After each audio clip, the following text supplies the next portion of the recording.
Rachel? Yes, ma'am.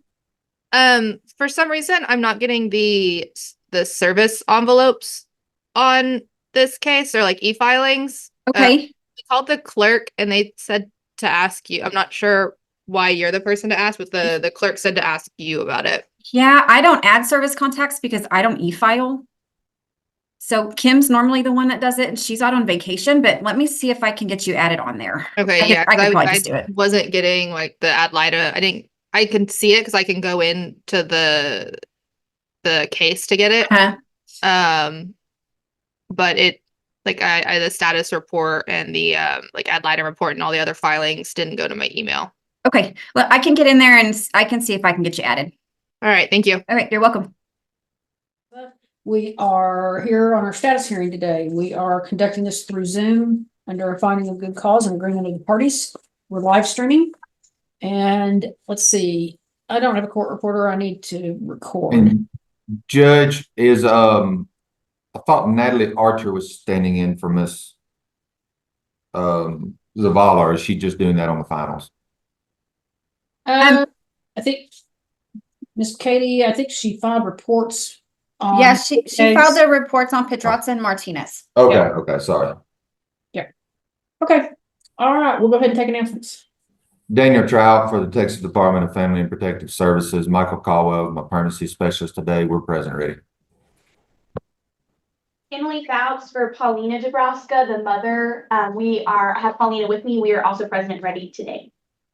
Laura Cott for Eduardo Pedraza Salamanca. We are present and ready.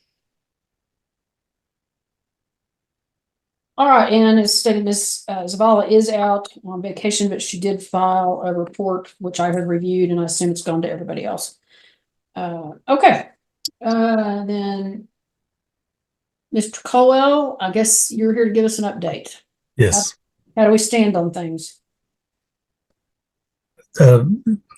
Myself and Paulina have been in frequent contact with one another. She's beginning to work her services.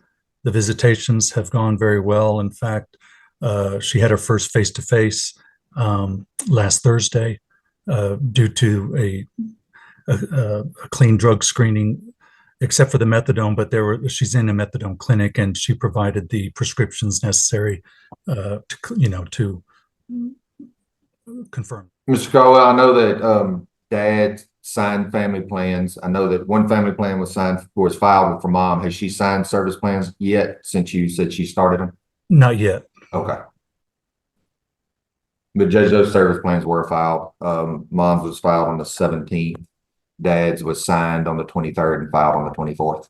And Your Honor, I have some clarification on that issue, if you would allow me to provide clarification for that. Yeah, so let me just make sure, Mr. Colwell, anything else to add today? No, I just think that there was some kind of a contention regarding our danger worry statements in the original plan that was created for Paulina. Those, still stand. There was one statement in there about not providing proper medical care for her children, which that was inadvertently put in there. So that's is not a danger worry statement that we have. She has provided us with various documentation to prove otherwise in that regard, but the other danger worry statements do stand. Okay. All right, then, Ms. Fouts, if you want to address this and see what we can clear up. Yes, Your Honor, just like Mr. Colwell said, I think we are on board with all of the other danger worry statements. There was one provision that related to accusations from the department related to medical neglect of the children. Ms. Dabrowska has always taken the children to their appointments. They go to their regular wellness visits. They go to their dentist appointments every 6 months. Paulina was obviously concerned with that statement when she saw it in the family plan, which is why she didn't sign the document at the time. She has provided Mr. Colwell with documentation to prove that she takes the boys to their regular medical state regular medical checkups. And we're working on getting the medical records if the department needs additional records to prove that up. We just ask that that provision specifically be taken out before she signs a family plan going forward. All right, so if everybody agrees that that is not one of the concerns, then can we revise that and then file the new one, get mom's signature and file the new one? Yes. I'm sorry. Go ahead, that's acceptable to us if that's acceptable to the department. Yeah, I've staffed this with my supervisor, and that is something that we're willing to do. Okay, yeah, and I understand the concern there because this is all getting filed and it's all part of a record, and so I understand mom's concern. Other than that, Your Honor, Paulina is working her services. She is working on scheduling her OSAR and her mental health checkup. She starts her first parenting class today and has her first department approved therapy visit next week. She's also, as Mr. Colwell mentioned, in a methadone clinic where she receives prescription methadone and sees a counselor through her clinical program. I think the one remaining issue that we have is, as you'll note from Ms. Zavala's report, that the boys start school soon. We're hoping that perhaps the department and Mr. Pedraza would reach an agreement to enroll the children in Belmar. That's where Ms. Pedraza had originally planned on enrolling them and had started that process. So we were hoping we could reach an agreement on that. Regardless of where the boys are enrolled, Ms. Pedraza would ask, that she be allowed to attend the boys' first day of school. They're starting kindergarten. That's obviously a pretty momentous occasion. And so if there's any way that the department can accommodate her attendance on that day, we would really appreciate it. Okay, let's take the issues one at a time. Ms. Kopp, what's your all's position about where to enroll the children? Ms. Fouts did not reach out prior to right now regarding school enrollment. The intention was just to enroll the children in the school district Mr. Pedraza is in. So we did not know that this would be something discussed today. Well, let me ask this, Ms. Fouts, if we can, at the conclusion of this hearing, perhaps Ms. Kopp can discuss that with her client and get back, with you all, see if that's something that can be worked out. Absent that agreement, I think the AISD rules, are they in AISD or they are? Yes. Yeah. Okay. So I think the rules under AISD, it would be controlled by where the children are residing at that time. But, and that's another question, whether AISD will even permit the children to be enrolled at Belmar if they aren't living in that district. My understanding, Judge, is that as long as a parent is living in the area, the children can attend a school in either one. That could be incorrect, but that is my belief. Yeah, I think that certainly used to be the rule. I don't know whether it stands, but that's certainly, Ms. Watson is indicating that they can go to the school of origin, which then would be, I assume, is going to be Belmar. So, that's just something I'm going to kick to parents to see if you all can work it out. If not, then, I think it's going to default to the school where the children are residing at this time. Now, regarding mom's being present for the first day of kindergarten, I have no issue with that. Ms. Watson, that's something that we feel like she would be adequately supervised. I mean, I assume maybe that Mr. Salamanca is intending to be there as well. Is that correct? Yes, ma'am. So would it be acceptable if dad is also there, that, we would have more than an abundance of supervisory individuals, present between dad and school staff? And I don't want to make it an unusual or an abnormal experience for the kids. Thanks, ma'am. So department have any problem with that? No, I concur. We don't want it to be anything unusual out of the ordinary for the boys. No, as you said, there should be plenty of staff. And my initial concern was, we are supervising all contact visitation, but as you said, there's going to be dozens of people there, and there shouldn't be any issue with that. So just, and as clarification, just moving forward, Ms. Dabrowski, that would be that's a one-off permission. It doesn't give you free reign to go up to the school anytime you want to. I know a lot of parents go and take lunch to kids, and I used to do that. But until we get further along in this case, then this is a one-time permission type thing. Yeah. Not saying we can't make other arrangements and other exceptions for special things, because we do it all the time. But I just want to make sure you understand you can't just zip by there anytime you want. Yes, I appreciate it. Thank you. Okay. All right. Okay. Then Ms. Kopp, do you all have anything to address today? We don't judge. Okay. All right. Ms. Zavala's report obviously was is that for now, just to maintain the status quo, essentially, she's expressed what the children's wishes are, and hopefully we will progress very rapidly in this case, and we can get everybody back to normal, as soon as we can.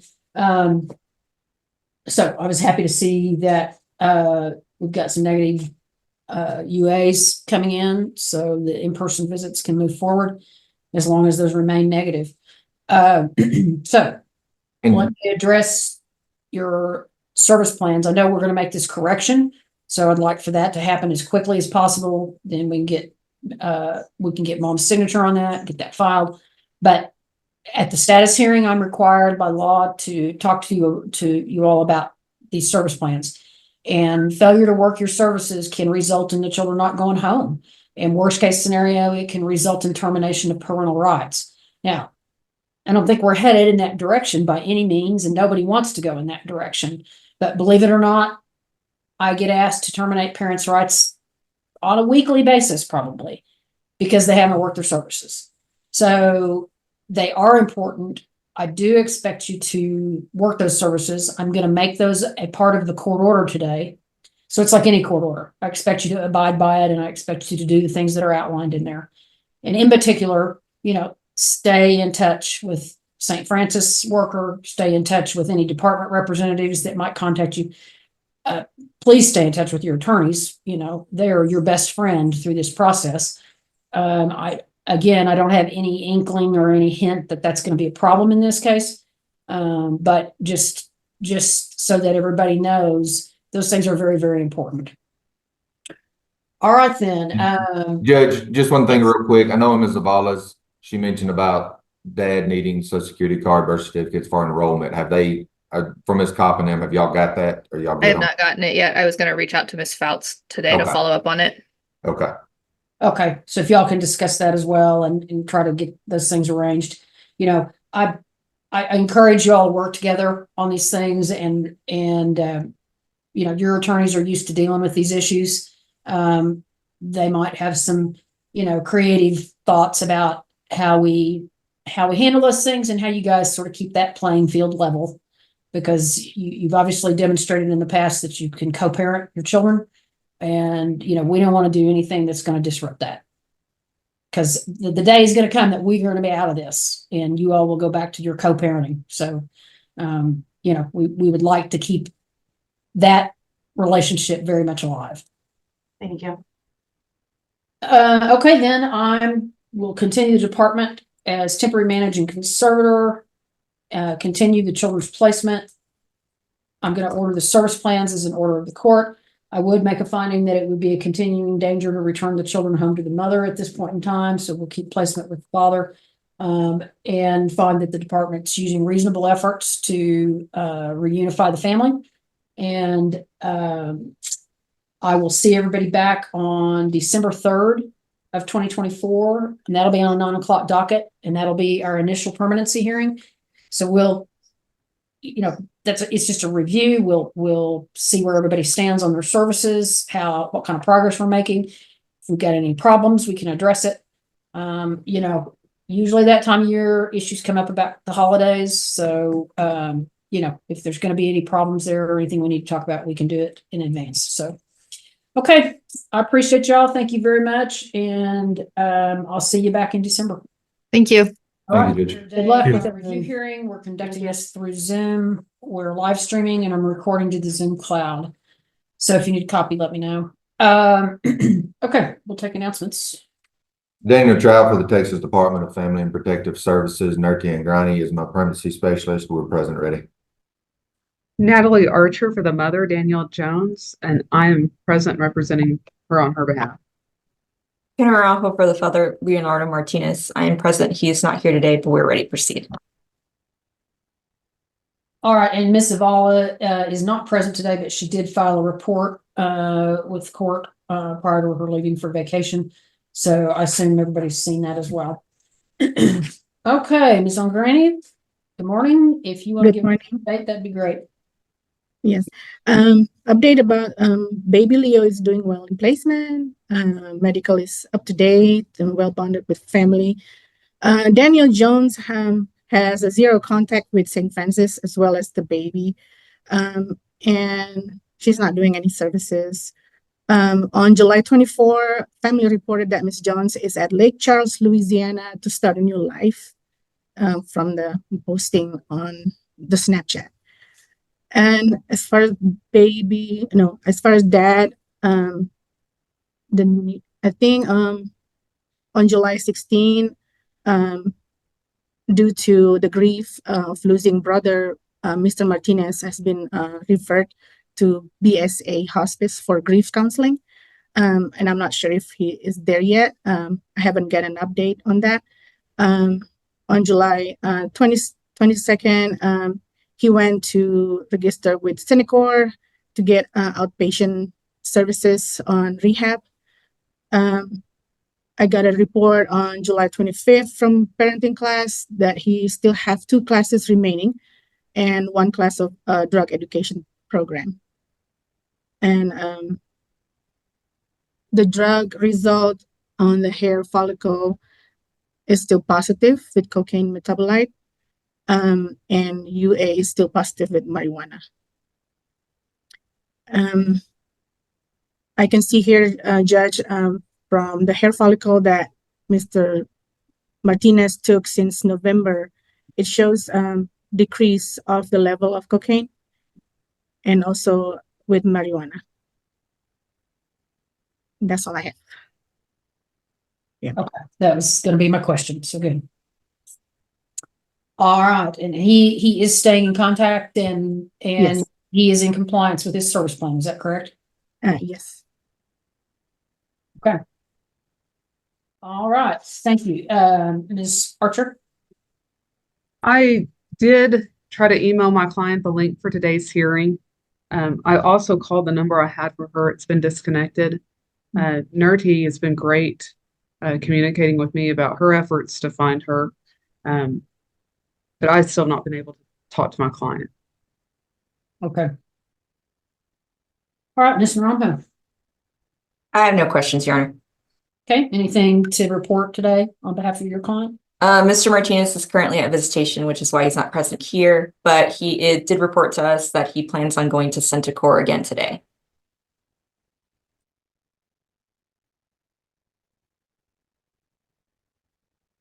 Okay.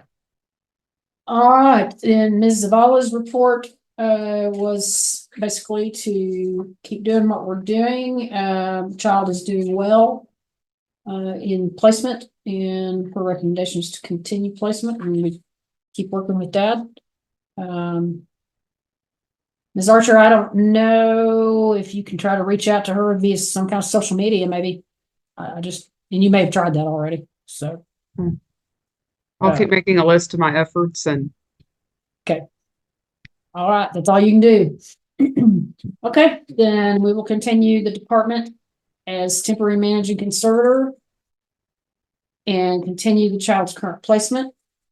I'd make a finding that it would be a danger to return the child home today, but that hopefully dad's working in the right direction and the department is still using reasonable efforts to reunify the family. Is reunification still our goal? Actually, we already changed the goal in May to family adoption, Judge, and family conservatorship. Okay, and is he aware of that? Yes. Okay.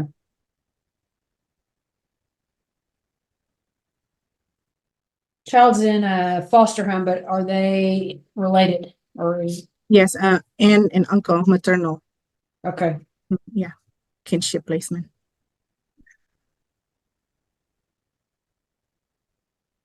All right, we have our final coming up on October 6th, no, October 8th, I'm sorry.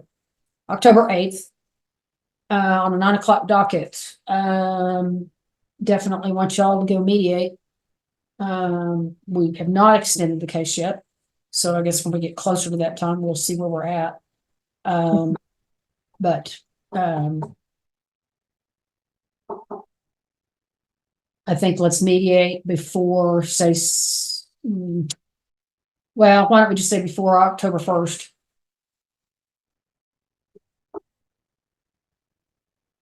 And Ma'am. do y'all want an attorney mediator? Yes, ma'am. Okay. All right, we'll get someone appointed right away so y'all can start getting a date scheduled. All right, then, I'll see everybody back October 8th. Thank you, Judge. Thank you, Judge. Thank you, Judge. Uh-huh.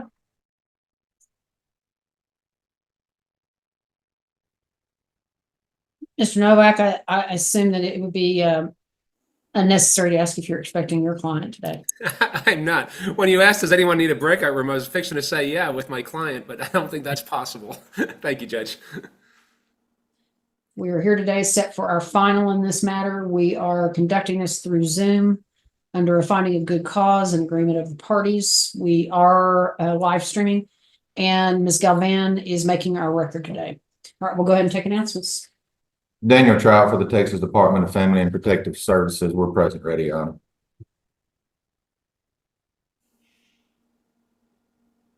Vince Nowak for the unknown father. I am present and I'm ready, Judge. Natalie Archer, standing in for Stacy Zavala for Jacob. Okay, then Ms. Alvarez is not present. I know there's not been any contact with her in a significant period of time. And then, of course, Mr. Novak has the unknown father who is not present. So, Mr. Trout, we're running behind this morning. Fine. Let's go as fast as we can go. Yes, ma'am. Sasha Watson, Your Honor. And how are you familiar with that case? I was the original investigation worker on the case. How did the department become involved in this case? We received an intake in September regarding methamphetamine use when Jacob was born. Okay. Was child positive for methamphetamine when he was born? His initial urine test from birth was negative. However, his meconium was positive. Okay. And it was positive for amphetamine and methamphetamine? Yes, sir. Did you find out who the mother of the child was? Yes, sir, I did. And what is her name? Ashley Alvarez. Okay. Were you able to meet with Miss Alvarez? I did meet with Miss Alvarez. Okay. Did you address the concerns that the department had? Yes, sir, I did. And what was her responses to that? In our initial visit at the hospital, she refused to speak with me. I did try several times to speak with her and instructed her of next steps to move forward in the investigation. She understood and still declined to speak with me. Okay. So through your investigation, did mom ever cooperate with you? It was pulling teeth. A lot of attempted calls, then several set up visits and no shows, and we finally Tori Cook and I with St. Francis, we were finally able to meet with mother together. Okay. And did you address any of the concerns with mother at that time? Yes. Okay. And was that after the removal? Yes. Okay. During your investigation, did you have a name of who the father was? The father who was made knowledgeable to me was Hector Alvarez. Okay. And mom was still legally married to him? Yes. Okay. Are you aware that through the rest of this case that by paternity testing, Mr. Alvarez or Hector Alvarez was found not to be the father? No, sir, I have no knowledge. Okay. All right. Did mom ever give you another name? No, sir, not that I recall. Okay. Due to at that time with him being thought to be father, was he cooperative at that time? A little bit. I was able to meet with him and speak with him. However, all the tasks that we asked for him to complete, were not done. Okay. So due to the baby's positive drug screens, mom not being cooperative, and at the beginning, Hector Alvarez, who we thought was father at the time, not being cooperative, did you decide, or the department staff, and decide that it was in the best interest of the child to remove the child? Yes. And place the child in the department's care? Yes, sir. After the removal, did you said you did have some contact with mom, correct? Yes. Did she ever drug screen for you again after that? I don't recall if she ever screened for me. I am not 100% on that. Okay. But due to the uncooperation and positive screens at birth, it was in the best interest of the child to remove. Yes, sir. I'll pass the witness, Your Honor. Okay, and just for the record, Mr. Trout, Ms. Alvarez was served on October 30th of 2023. Correct, Your Honor, personally served. Okay. All right, then. All right, Mr. Novak, any questions for this witness? I think this is asked and answered, Ms. Watson, but do you have, other than Hector Alvarez, do you have any clue who the father could be of this child? No, sir. And I think once you do your investigation, then you turn it over to St. Francis, and it would be on them to look for unknown fathers, correct? Yes, sir. Pass the witness. Thank you so much, Ms. Watson. Pass the witness, Judge. All right, Ms. Archer? I have no questions.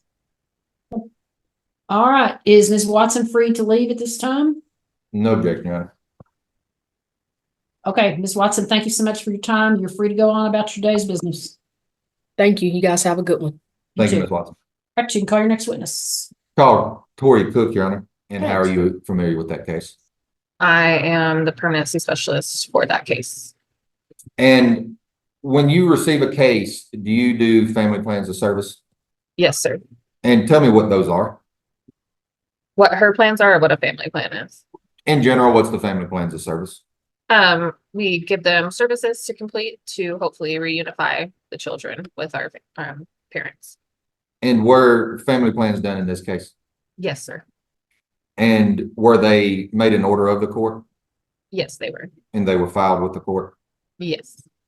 Your Honor, I'd ask to admit exhibit number 1 is a certified copy of the family plans of service that were filed on November 27th of 2023. And there are family plans in which Ms. Alvarez signed. No objection. All right, any objection, Ms. Archer? No objection. Okay, then petitioner's exhibit 1, correct? Yep. Yes, ma'am. 1 will be admitted. Thank you, Your Honor. Ms. Cook, throughout this case, what was mom's services that she was asked to, or ordered to work? She was ordered to be in compliance with her plan, to keep in contact with me and other workers with St. Francis, to have stable employment and housing. She was referred to an OSAR drug and alcohol assessment. We gave her parenting courses to do, also individual counseling, and then whatever recommendations furthered from that, as well as NA and AA meetings. Okay. Throughout this case, has mom worked any services? She did complete 2 of her individual therapy sessions. Okay. 2 out of how many? 2 out of 6. Okay. So she started that one service but never completed it. Yes, sir. Did she do any other services? No, she didn't. When was your last contact with mom? My last contact was November 29th, 2023. Okay. So you haven't had contact with her in right at 8 months? Yes, sir. Have you run searches trying to find mom? Yes. I've done accurate searches. I've searched Potter and Randall County jail rosters, looked on Facebook, and done True People search as well. Anything new come back to any numbers or addresses that you didn't already have? A couple new ones, but all of the phone numbers were disconnected or did not belong to Miss Alvarez, and all of the addresses were the same that I had. Okay. Has mom visited the child? Not in person. They've had a virtual visit. When was that last virtual visit? That last visit was November 13th. So in about 8 months, she has not had a visit. Correct. Child's been in care for longer than 6 months. Yes, sir. Has the department made available resources to try to reunite mom and child? Yes. Has mom availed herself of those resources? No. Do you believe that mom at this time can provide a safe and stable environment for the child? I do not. Can she provide basic necessities for the child? Not that I'm aware of. Now, as far as dad, during this case, Hector Alvarez was determined not to be the father by paternity testing, correct? Correct. Have you been able to talk with mom to see if she could give you another name? I have not. So at this time, all we have is an unknown father. That is correct. At any time during when you did have communication with mom, did she ever advise you of who a possible father could be? No, she did not. Okay. Kind of an odd question, but without having a name, have you been able to run any accurate searches or anything to find anybody? I have not. Okay. Was a paternity registry search done on this case? Yes, it was. Your Honor, and did it come back as anybody intending to claim paternity for the Jacob? No. Your Honor, I'd ask to admit exhibit number 2. It is the certified copy of the paternity registry search that was filed with the court. No objection. No objection. I was muted. That's Addition exhibit 2 will be admitted. Thank you, Your Honor. Ms. Cook, are you asking the court today to terminate the parental rights of the mother, Ashley Alvarez, as based upon constructive abandonment, Yes, sir. failure to work services, Yes, sir. causing the child to be born positive for drugs? Yes, sir. And are you asking for termination of any unknown father due to failure to register with the paternity registry search? Yes, sir. And do you believe that's in the best interest of the child? I do. How is the child doing? Jacob is doing amazing. He's getting nice and fat and chunky. He loves to interact with anybody around him. He's very giggly, loves to laugh, loves to babble. He's starting to crawl, but I think we're going to skip crawling and go straight to walking because he's more interested in that. Yeah. He eats and sleeps well, and he's really bonded with the foster family and with his sister who he's placed with. Okay. And that was gonna be my next question. Is he placed with any family or siblings? His sibling, yes. Okay. And are the foster parents willing to adopt? Yes, sir, they are. Are they licensed already? I don't believe for adoption, but I'd have to check on that. Okay, but they'll be working toward that if Jacob becomes available to adopt. Yes, sir. Okay. I'll pass the witness at this time, Your Honor. All right, Mr. Novak, any questions? Just real brief, Judge, and again, this might be under the asked and answered category. Tori, you know I represent the unknown father, correct? Yes, sir. Okay. What efforts have you made to locate the unknown father? I have tried to get in contact with Ashley Alvarez to see if she has any other names for me. And I've not been able to locate or find her to ask her that question. You answered interrogatories in this case, correct? You did. You verified my Oh, question. yes, I did. I signed. You don't happen to have them in front of you, do you? Not if it, no, I don't have that copy. You've reached out to fictive kin as well, correct? Yes, I did reach out to Drury Morris to try Okay, to. you ran an accurate search, correct? Yes, sir. You know that Hector Alvarez completed a genetic testing and he's no relation to the child. You know that, correct? Correct. You've checked Facebook profile on Ashley, correct? Correct. You can't find Ashley at this point, correct? That is correct. To your knowledge, is Ashley the only person who would have information as to the identity of the father of this child? Yes, Have you done everything possible to locate this unknown father? I have. Tori, thank you so much. Pass the witness, Judge. All right, and Ms. Archer, you have any questions? Yes, Ms. Cook, has Jacob been in the same placement throughout the duration of this case? Yes, he has. And is current placement willing to adopt if these parents are terminated? Yes, they are. I have no further questions. All right, Mr. Trout, any further questions of this witness? No further questions, Ms. Cook. Yeah.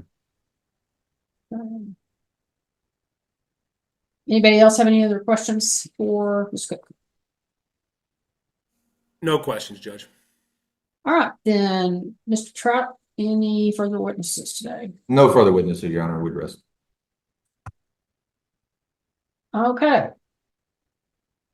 Mr. Nowak, anything else to present today? Rest and close, Judge. Oh, and Ms. Archer? Would you like me to read the notes that Stacy provided me? Absolutely, yeah. On her last visit to with Jacob, she said that he's doing very well in his foster home, that he's very bonded with that family, and he loves to be interacted with. He smiles and giggles a lot, and he seems on target developmentally. He's getting chunky and eats very well. There are no health concerns, and he's been very healthy this month. He's enjoyed his first summer. He loves the pool. He's sleeping well and through the night unless he wakes up hungry. She said he's a very easy baby and very comfortable in the home where he's placed.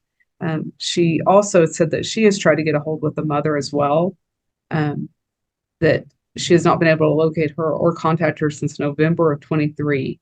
She looked her up on a search engine and checked the phone numbers, none of which worked or belonged to her. She asked Drury Morris if she had any updates, and she hasn't heard from her in months. She's not been active on social media either since December of 23. She also checked the jail rosters and has not been incarcerated. And that is Ms. Zavala's report. All right, thank you so much. And thank you for filling in today. I appreciate it. Happy to do it. All right, at this time, then I do find by clear and convincing evidence it is in the best interest of the child to terminate the parental rights between the child and his mother, Ashley Alvarez, based on Texas Family Code 161001, subsection B1, D, E, N, and O grounds, and the best interest under 161.001, subsection B2. I also find by clear and convincing evidence it is in the best interest of the child to terminate the unknown father's rights based on his failure to register with the paternity registry under 161.002 B3. Additionally, on mom, I meant to also say on the R grounds. Okay. Due to the child being born positive for methamphetamine and amphetamine at birth. All right, I will name the Department of Family and Protective Services as the permanent managing conservator of the child. Will continue the child's placement. And of course, counsel, after the de novo and appellate timeframes have expired, Mr. Novak will be dismissed. Ms. Zavala, of course, will stay in the case. And of course, as always, be mindful your de novo timeframe does begin to run since I've rendered an open court. And if you're instructed to file a notice of appeal, please wait until the final order is signed and adopted by the referring court. Okay, thank you all so much. Appreciate everybody's time. And for those still involved, we'll have our first review hearing on October 17th of 2024. That'll be on a 9 o'clock docket. Thank you, Adam. Okay, thank y'all. Thank you, Ms. Cook. I'm on the one Thank you, after guys. that. So do you want me to log out or just hide my camera, or do you want to kick me out? I mean, I could put you in the waiting room, or if you want to log out and log back in, it's whatever you want to do, Nelly. Yeah, why don't I go in the waiting room? Well, I guess I could learn something from Vince. Stop it, stop it. Camera off, Cam. It's whatever you want to do. Yeah, I'll just mute and stop my camera. Yeah. I'll take a quick break. Okay. Okay, Mr. Jackson, I don't see a client with you. Are you expecting your client? Judge, we've reached out to her via email and via text, and we've not received a response. Okay. Mr. Nowak, same situation? The only time I've talked to my client was when he was incarcerated. I know I have a phone number. He lives with his grandma, and she tells me, she gives him the messages, but I don't expect him. No, Judge. Thank you. We're here today set for our final in this case. We're conducting this through Zoom under a finding of good cause and agreement of the parties. We are live streaming, and Ms. Galvan's making no record. All right, we'll go ahead and take announcements. Daniel Trial for the Texas Department of Family and Protective Services. We're present, ready, Your Honor. Joel Jackson, on behalf of the mother, Chelsea Jeffrey, I'm present. My client is not. Vince Nowak on behalf of Mario Marino, the father. I'm present. My client is not. All right, and Mr. Barfield is held up in federal court. However, he's filed a report in the case as the child's attorney and guardian ad litem. And then I believe Cossett is also present with us. Yes, ma'am. Okay. All right, Mr. Trout, who's your first witness today? Patricia Finch, Your Honor. Give me 1 second, Your Honor. She just texted me and said her sound is not working. She's trying to get it fixed, so she'll be just. All right. Do you have another witness you can call while she's trying to get that handled? I can call Ms. Campos, Your Honor. Okay. As soon as Ms. Finch knows she's got it fixed, she can let us know and we can jump back to her. Yes, ma'am. And how are you familiar with that case? I've been the permanency specialist assigned since the beginning of the case. And when St. Francis first receives the case, what are your first steps in working that case? We meet with the parents and we create a family plan of service and go over the family plan of service with them, so that way they can start initiating services in order to mitigate the reasons of removal. Okay. And tell me, what are family plans of service? Family plans of service are plans that give parents an opportunity to work services to help them have maybe better parenting skills, work on some issues, that they may have had, and things like that. Okay. Are they also used as a services to help parents reunify? Yes, sir. Were family plans of service generated for this case? Yes, sir. And who were they generated for? For Chelsea Jeffrey and Mario Moreno. Okay. Were those filed with the court? Yes, sir.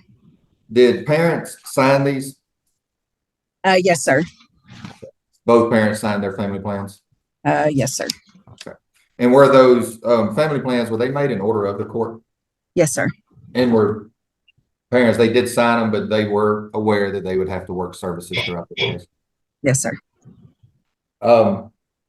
You received what I sent out, exhibits number 1 and number 2? Yes, sir. And can you tell me what those are? The signed family plans of service for Chelsea Jeffrey and Mario Moreno. Okay. So exhibit number 1 is for Miss Jeffrey. Yes.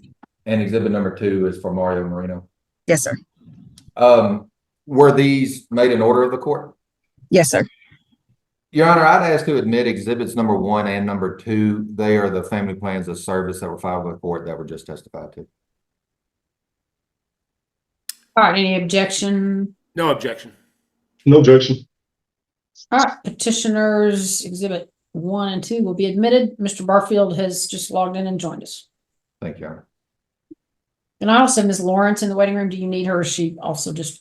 She's on the next case, Your Honor. Okay, just want to be sure. Right. Yes, ma'am. Ms. Campos, throughout this case, what types of services or what were the services that parents were ordered to work?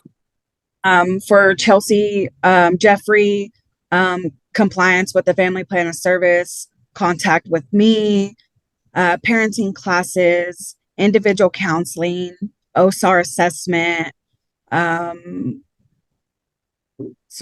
psychological evaluation, and any recommendations that were, from the OSAR assessment, like NAAA, outpatient, inpatient, or any recommendations from the counselor for Chelsea.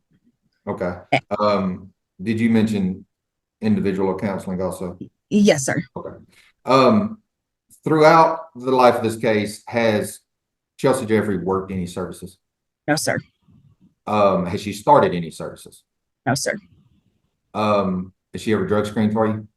She has drug screen for me. The last drug screen was back in 2023. I can't remember the exact date. I believe it was maybe April. Wait, I don't know the exact date. I'm sorry. Okay, but it was not in the last 7-8 months. No, sir. Okay, so it has not been in the year 2024. She has not drug screened for you. No, sir. When she did drug screen, were her results concerning to you? Yes, sir.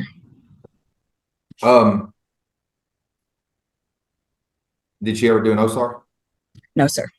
She Did she did ever- sign the, sorry, she Go did ahead. sign the release of information, but she never made an appointment.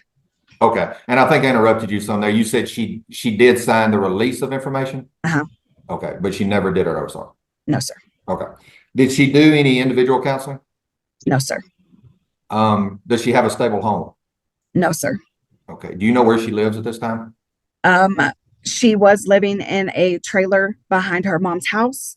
I recently went by her mom's home and the trailer has been moved. So I have no idea where she's currently living at. Okay. When was your last contact with her? In June 24th of 2024. And was that phone call or was that text message? She texted me and I reached back out to her and scheduled an in-person visit.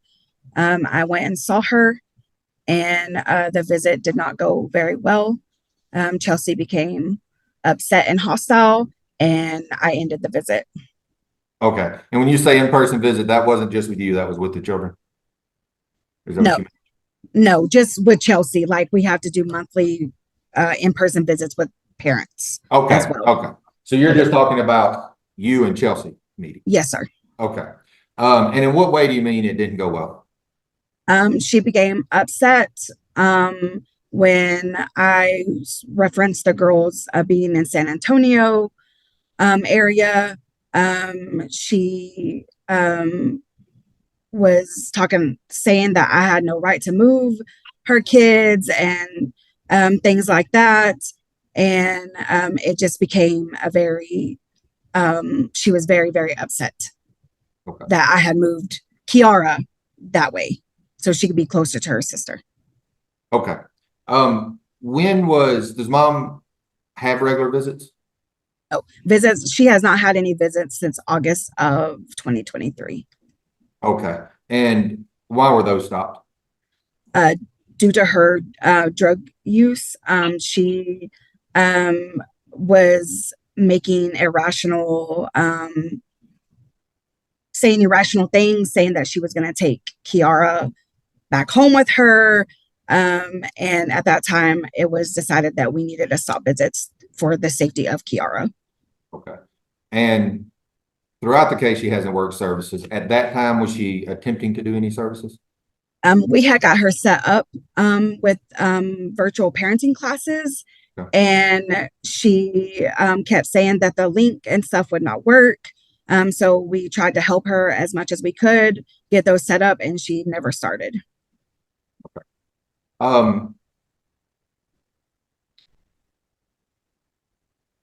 Let's see. So at this time, she has not been compliant at all with her family plan service, correct? Correct. Kids have been in care for longer than 6 months. Correct. At this time, are you aware does mom have the ability to provide a safe and stable environment for the children? No, sir, she doesn't. Do you know whether she can provide the basic necessities for the children? No, sir. She has been given the resources to work toward reunification with the children, Yes, sir. and she has not availed herself of those resources. Yes, sir. As to dad, he's an alleged dad, is that correct? He's what? I'm sorry. Is he alleged? Or is he No, I believe he's he's registered with the paternity. I believe so. You think he has registered? I think so. Can you look at exhibits number 3 and 4? Yes, sir. I did. I looked at them. Okay. And can you read what exhibit 3 says to me? It says, Certificate of Paternity Registry Search. I hereby certify that a diligent search of the paternity registry has been made and no notice of intent to claim paternity has been located concerning Kiara. Okay. And so that says there's been no intent to claim, correct? Right. Correct. Yes, sir. So he has not registered with the paternity registry. Correct. When was your last contact with dad? My last contact with dad was when he was incarcerated in June of 2023. Okay. Is he currently out? Yes, sir. Have you had any contact with him since he's been out? No, sir. Your Honor, I'd also ask at this time to go ahead and admit exhibit number 3 and 4, which are the certificate of paternity registry searches that were first. Exhibit 3 was just read in, but that filed with the court on 6/20 of 23 and were just testified to. All right, any objection? No objection. No objection. All right, then petitioners exhibits 3 and 4 will be admitted. Thank you, Honor. Ms. Cabos, at one time during this case, it was mentioned that there possibly was some Indian heritage on mom's side. Is that correct? Or I think it's on dad's side, but Dad's side. Possible Indian heritage. Is that correct? Yes, sir. And letters were sent to the tribes, correct? Sir. That you know of. Yes, sir. Your Honor, I would just like to make the court aware, the letters were sent to the Cherokee Indian tribes. We sent out to 4 different tribes. We've only received responses from 2 of them. We also sent a letter to, in coordinate with ICWA to the Bureau of Indian Affairs, and have not received any response from them either in regards to these children. The 2 responses we did receive state that there is no connection to the tribe at that time for those children. Okay. Mr. Campos, you said since dad has been out of jail, you have not had any communication with him? Correct. How often do you try? We have to make 3 attempts a month to locate parents. Okay. Have you run new, is there any accurate searches or any new numbers popped up for dad? Do you know where he lives? We have done an accurate search and there is no new number or new address that has popped up for him. It's the same address that we have on file and phone number. Okay. Has he reached out to try to start services or to see the children or inquire about the children? No, sir. Has he started working any services? No, sir. What services were required of him?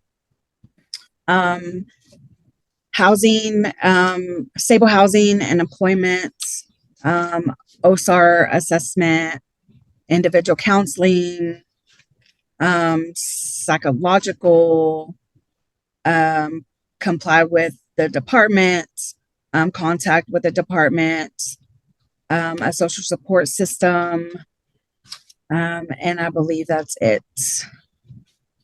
And mom and dad were both personally served in this case, correct? Correct. In your honor, just for the record, mom was personally served on 3/27 of 23 and dad was personally served on February 27th of 23. All right. with all of those services, you've stated that dad has not reached out. Has he ever called to ask you to set up any services so he could start working? No, sir. And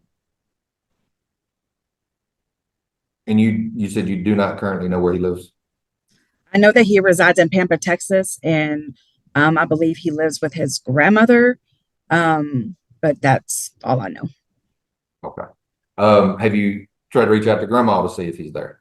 The number that we have on file, I believe, is grandma's. I know that whenever I had called, a woman had picked up the phone and I stated who I was and she hung up. Okay. So you have not been successful in having communication at that number? Sir. Okay.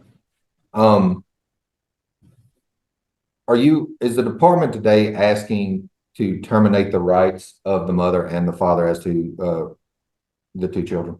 Yes, sir. As to the mother, are you asking to terminate the parental rights based upon failure to work services? Yes, sir. Constructive abandonment?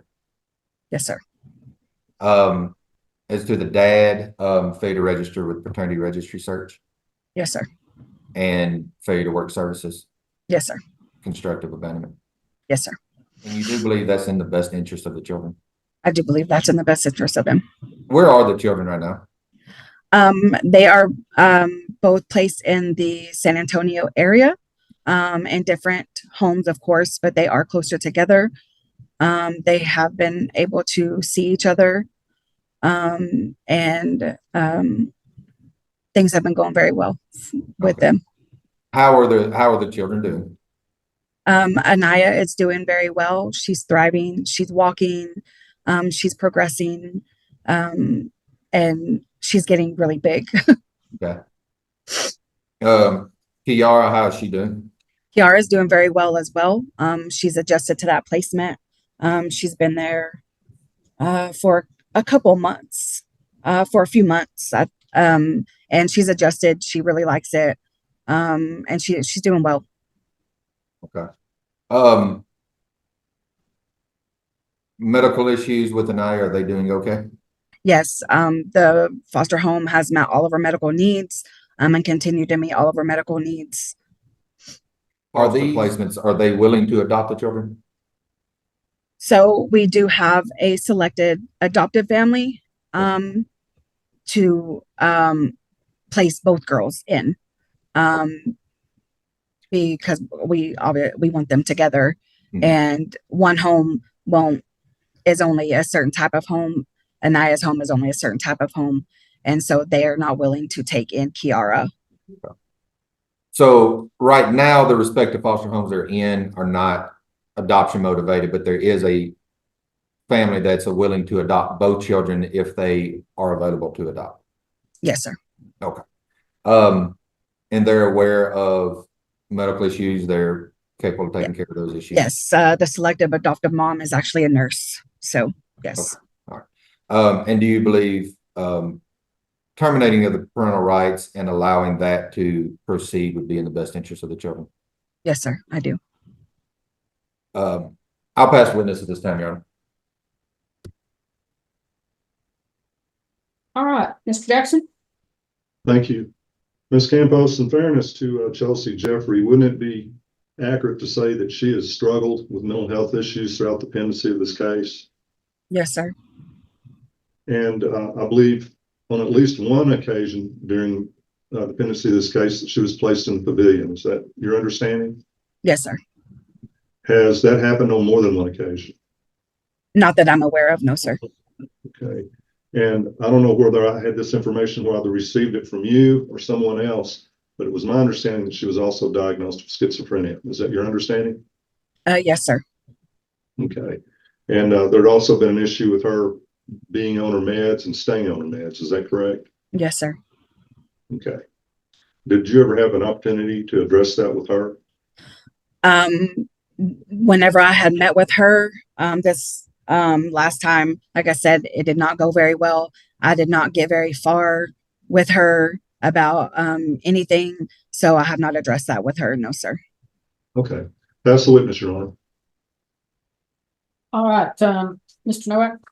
Thank you, Judge. All the questions I would have asked have been asked and answered, so I will pass the witness. All right, thank you, sir. Okay, Mr. Barfield. Thank you, Your Honor. Ma'am, now, Anaya has some health issues, is that correct? Yes, sir. And if I'm not mistaken, she has a feeding tube, is that correct? Yes, sir. So that requires some specialized training, and she has some other medical issues that require some specialized training, is that right? Yes, sir. And the future adoptive, in fact, the future adoptive parents actually had a visit yesterday with both girls outside the respective homes. Is that correct? Yes, sir. Okay. And that went well. Yes, sir. And the particular family that we're looking at adopting would be able to handle these specialized medical needs. Yes, sir. And that would also allow the children to stay together. Yes, sir. Now, do you feel that mom would be capable, given her situation and mental state and what's gone on in the past, do you think she's capable of taking care of Anaya's medical needs? I do not. Okay. And would that be an extreme danger to this child? Yes, sir. And certainly not in the best interests? Correct. Yes, sir. Okay. I'll pass the witness. All right. Mr. Trout, any further questions for this witness? Not for this witness, Your Honor. Okay, anybody else have anything for Ms. Campos? No, ma'am. No, Judge. No, ma'am. All right. Okay, then, Mr. Trout, I assume you want to call Ms. Finch? Yes, ma'am. All right, Ms. Finch, did we get our audio problem resolved? Yes, ma'am. I'm sorry. Terrific. And you were the supervisor on this case at the removal? Yes, sir. Okay. Does the department keep regular records in its cases? Yes. And are those records kept in the ordinary course of business? Yes. Are the entries in those records made at or at time the events occur? Yes. Are they made by a person with personal knowledge? Yes. Do you have access to those records? Yes. Are you a custodian of records? Yes. Have the records, have you had a chance to review the records in this case? Yes. Are the removal affidavit and investigative reports, are those part of the records? Yes. And are those filed with the court? Yes, sir. Have you reviewed these documents? Yes, sir. Now the original investigator that you supervise is unavailable today, is that correct? That's correct. Okay. How did the department become involved in the case with these children? We received a report regarding the child that has medical needs. She presented at the hospital with very high sugar levels, and her feeding tube had come out, and it didn't appear that the child had been fed in some time. Mom claimed that she was feeding the child by mouth, but the child has an eating aversion. She cannot take in food by mouth. So medical knew that because of her medical needs, and they were concerned with that as well. Mom was refusing treatment at the hospital and was refusing for the child to be admitted, which was needed, and surgery was needed as well. So we received a report because mom was not cooperating with medical. Okay. And was mom at the time refusing to allow the doctor that would be doing the procedure to work on the child? Yes, sir. And she would not allow anyone to do any or sign paperwork. Okay. So she wouldn't sign a consent for medical care? No. Okay. No. Did mom at one time, which hospital was this at?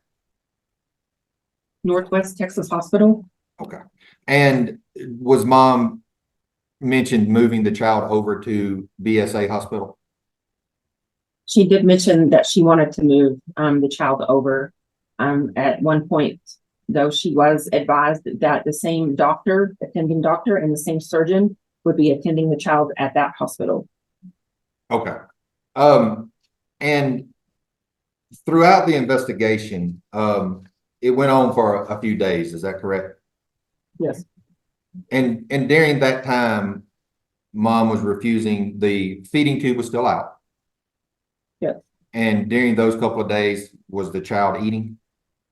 They did a swallow study again on the child, to see if the child was able to take in food by mouth, and she failed the swallow study. She was not being given nutrients during the time that mom was not cooperating to sign any paperwork to have procedures done. Okay. So that creates a grave concern of a young, very young child not eating within a few days. Yes, we were told by the doctors that if she didn't receive the treatment that she needed, she would. Objection, Your Honor, calls for hearsay. Sustained. But for the department, Ms. Finch, the child not eating was a huge concern. Oh, yes. Okay. At any time during the investigation, it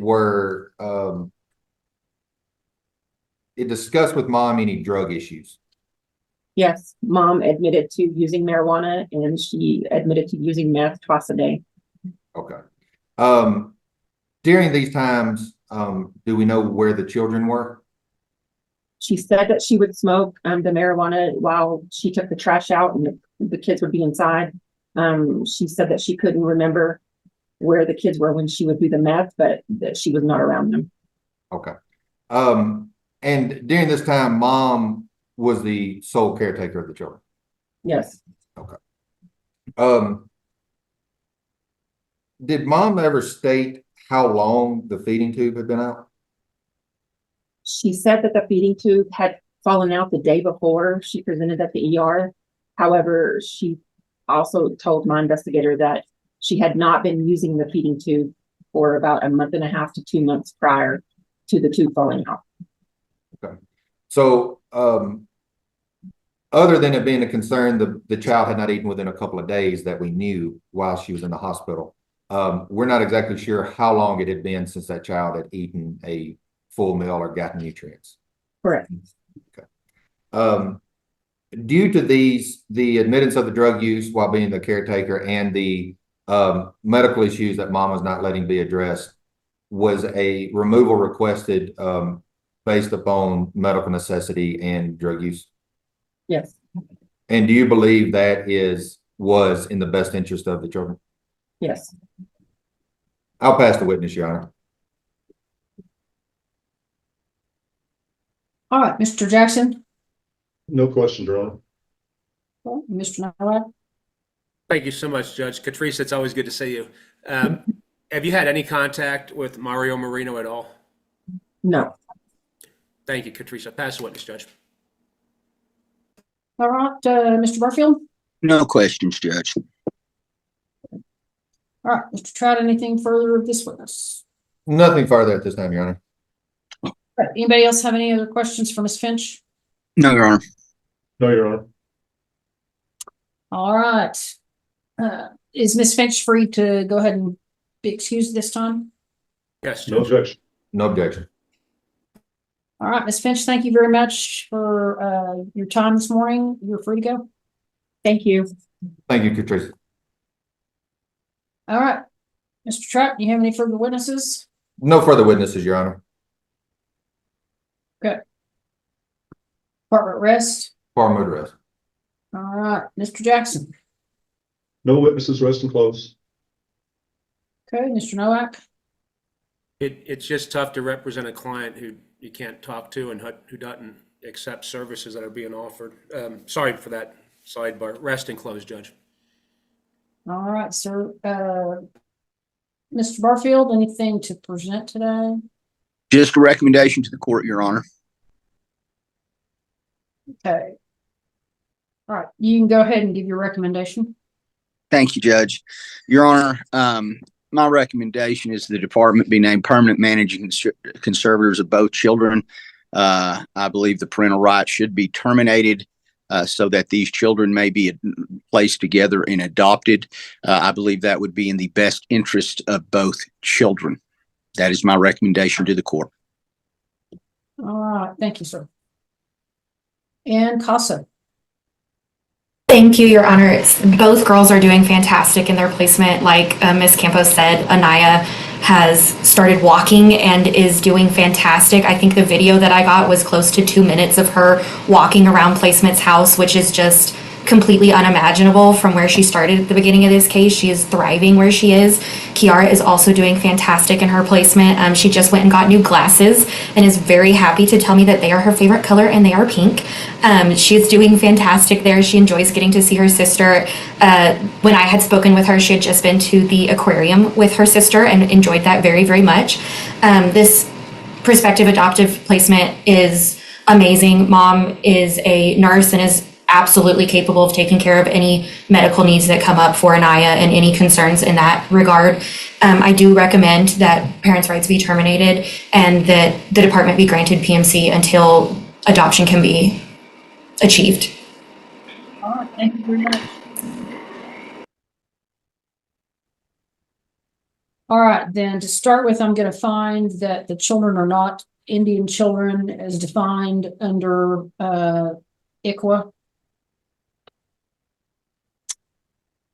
I will find by clear and convincing evidence that it is in the best interest of the children to terminate the parental rights between their mother, Chelsea Jeffrey, and both children based on Texas Family Code 161.001, subsection B1, the DE, N and O grounds, and the best interest under 161.001B2.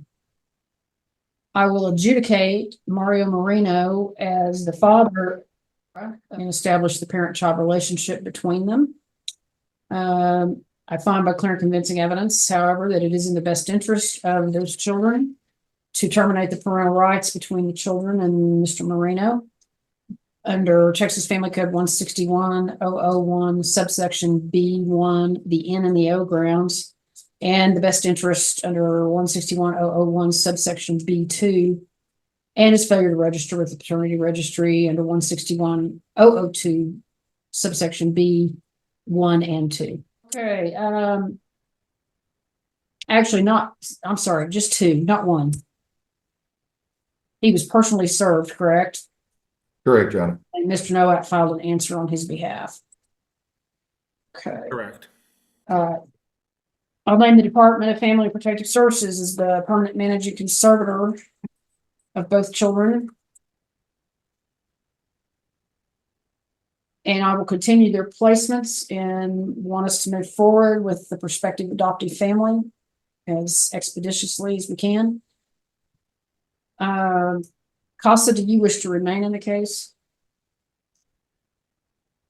Yes, Your Honor, until they are in that home with their adoptive family. Okay.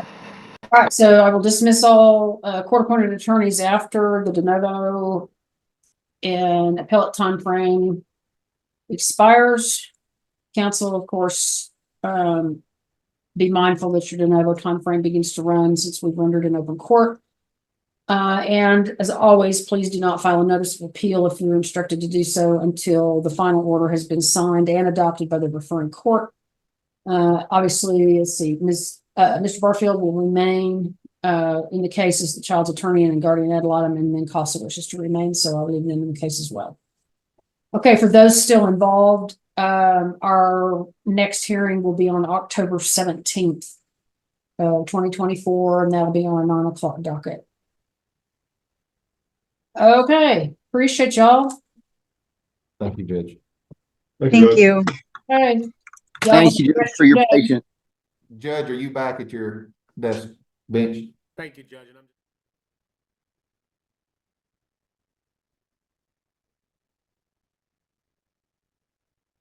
I'm sorry, Mr. Trout, I stepped away. What did you say?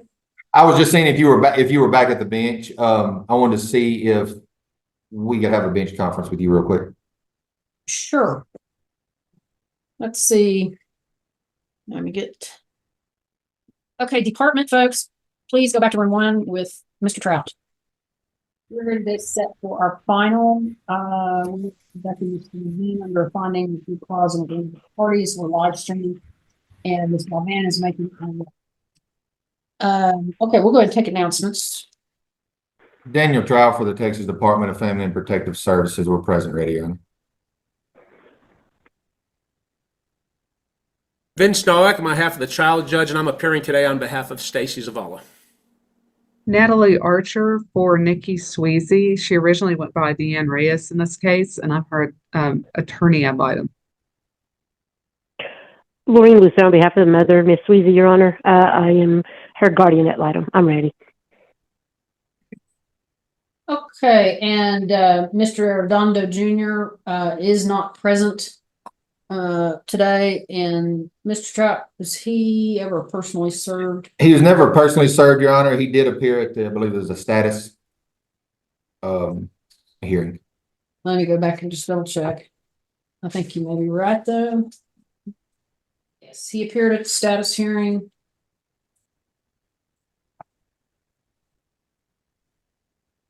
And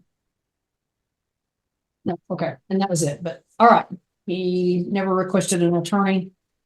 So, all right, he's not present. All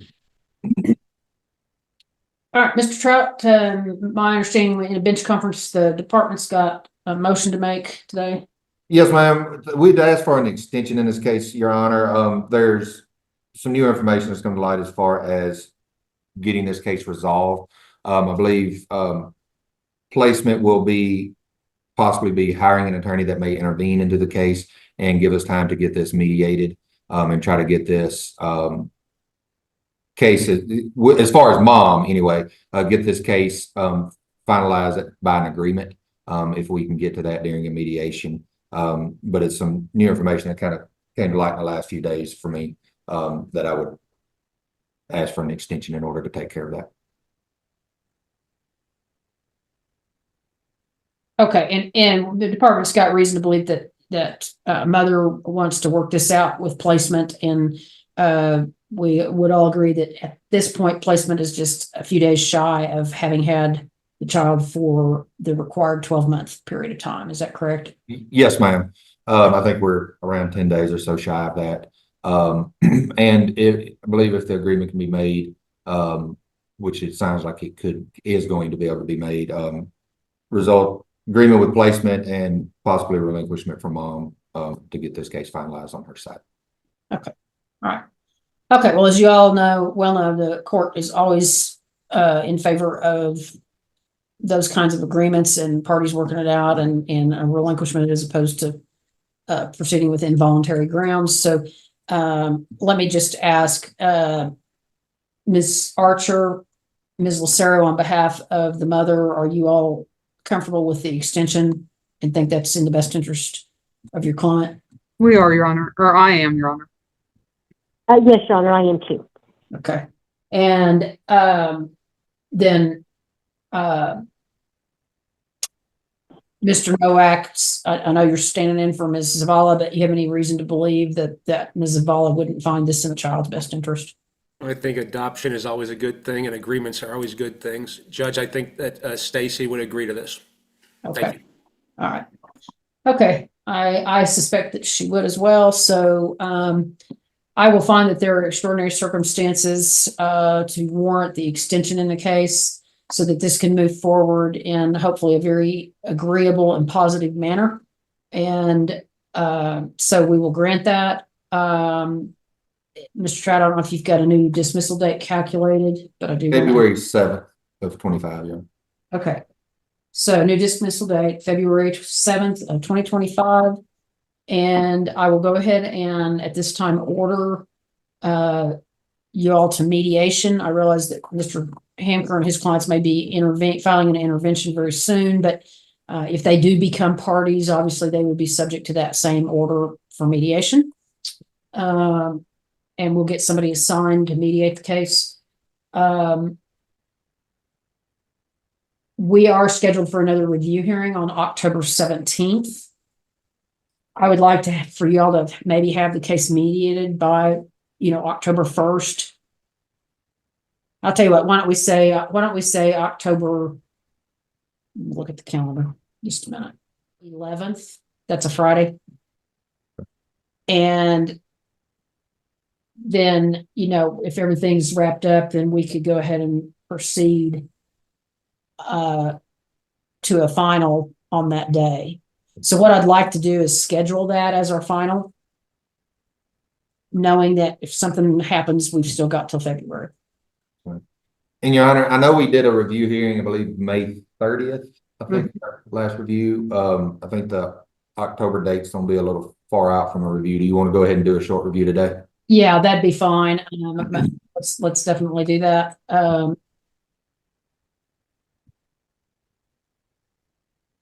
All right, then, who's gonna give us an update today? Abigail Lawrence, Your Honor. And Your Honor, before we do that, Mr. Flores is my investigator for the removal. I don't think he needs to be here for this, unless he just feels like staying, but if we could release him, let him go about his day. Sure, I don't have a problem with that. Mr. Flores, anybody else have any issues with that? No objection. Okay. No objection. No objection. All right, Mr. Flores, you're free to go. Thank you. Thank you, Your Honor. Thank you, Rudy. I'll get back in touch with you before. Okay. All right, we'll go ahead and then, Ms. Lawrence, if you want to just tell me if there's anything new since the court report was filed. Not much new since the court report was filed. Leo is still thriving and doing amazing. He's a really fast crawler now. He's standing and attempting to step side to side. So I believe walking is in the near future. I continue to have contact with Nikki without issue there. As far as Pedro Arredondo goes, I did attempt to contact him and I sent him a text message yesterday notifying him of this hearing.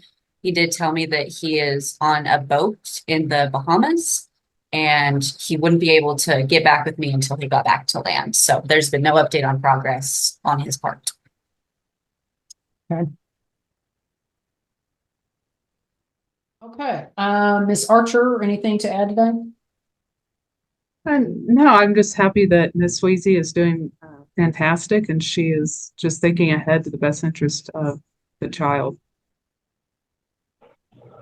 All right. And Ms. Lucero? Your Honor, I don't have anything to add. I'm just hopeful that this can get resolved amicably and everyone can move on. So that's all I have. Okay. And then Mr. Noah? No questions, Judge. Thank you. Okay. All right, then, Mr. Noah, any recommendation to make today? Recommend that the placement remain and best of luck. I mean, I'm pretty sure this is the only time I'll be a part of this case. Best of luck to everyone involved, especially this little boy. You know, Stacy's recommendation today was to terminate, but I think that Stacy would approve of the fact that we're looking towards a mediation with an adoption with placement and maintain placement, maintain all the services for the child, and best of luck to everyone. Thank you so much, Judge. All right, thank you for filling in for us today. We appreciate it. Of course. All right, then, I will continue the department as temporary manager conservator. We'll continue the child's current placement. And like I said, we granted the extension of the case, set the new dismissal date, order you all to mediate by October 11th. And then we'll come back hopefully for our final on October 17th of 2024 on a 9 o'clock docket. Thank you, Judge. All right, thank y'all. Or Mr. Hill should have the opportunity to discuss the amended petition with their client. I don't want to look. I don't want to look at a real long reset. And or Mr. Hill. Oh, hang on, y'all. Should have the opportunity to discuss the amended petition with. I think your YouTube's working. Yeah, it's working now. Okay, trying to do too many things at once. So we'll look for a reset date. Miss Katie, I'm going to kick that can to you to start. Judge, how far out would you like to go? I mean, I just don't know what we have available. I mean, whatever is the soonest that we maybe could do it, you know, in a couple of weeks or something. I'd love to get to it before the holidays, you know. Okay. We could do it the morning of November the 12th if everyone could do that. I can't speak for Miss Archer. I have no access to her calendar, so I just have to say that she's available.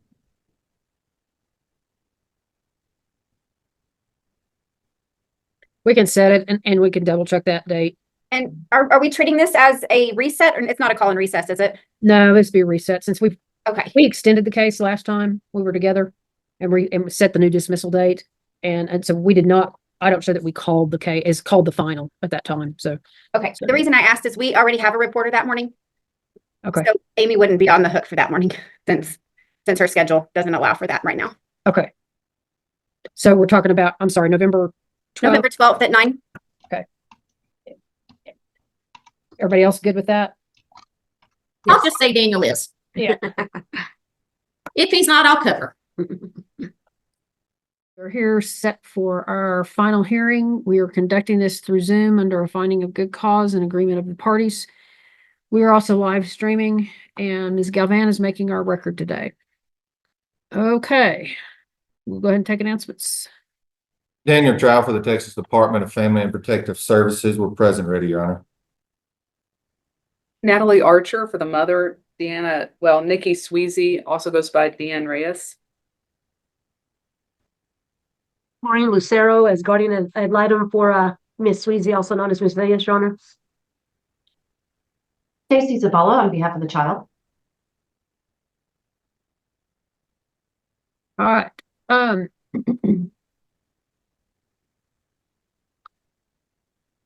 right, so the mother, Ms. Reyes, is not present, nor is Mr. Arredondo Jr.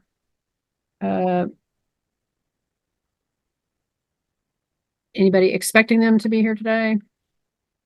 Your Honor, I have sent my client the link, but I have not had communication with her. Right.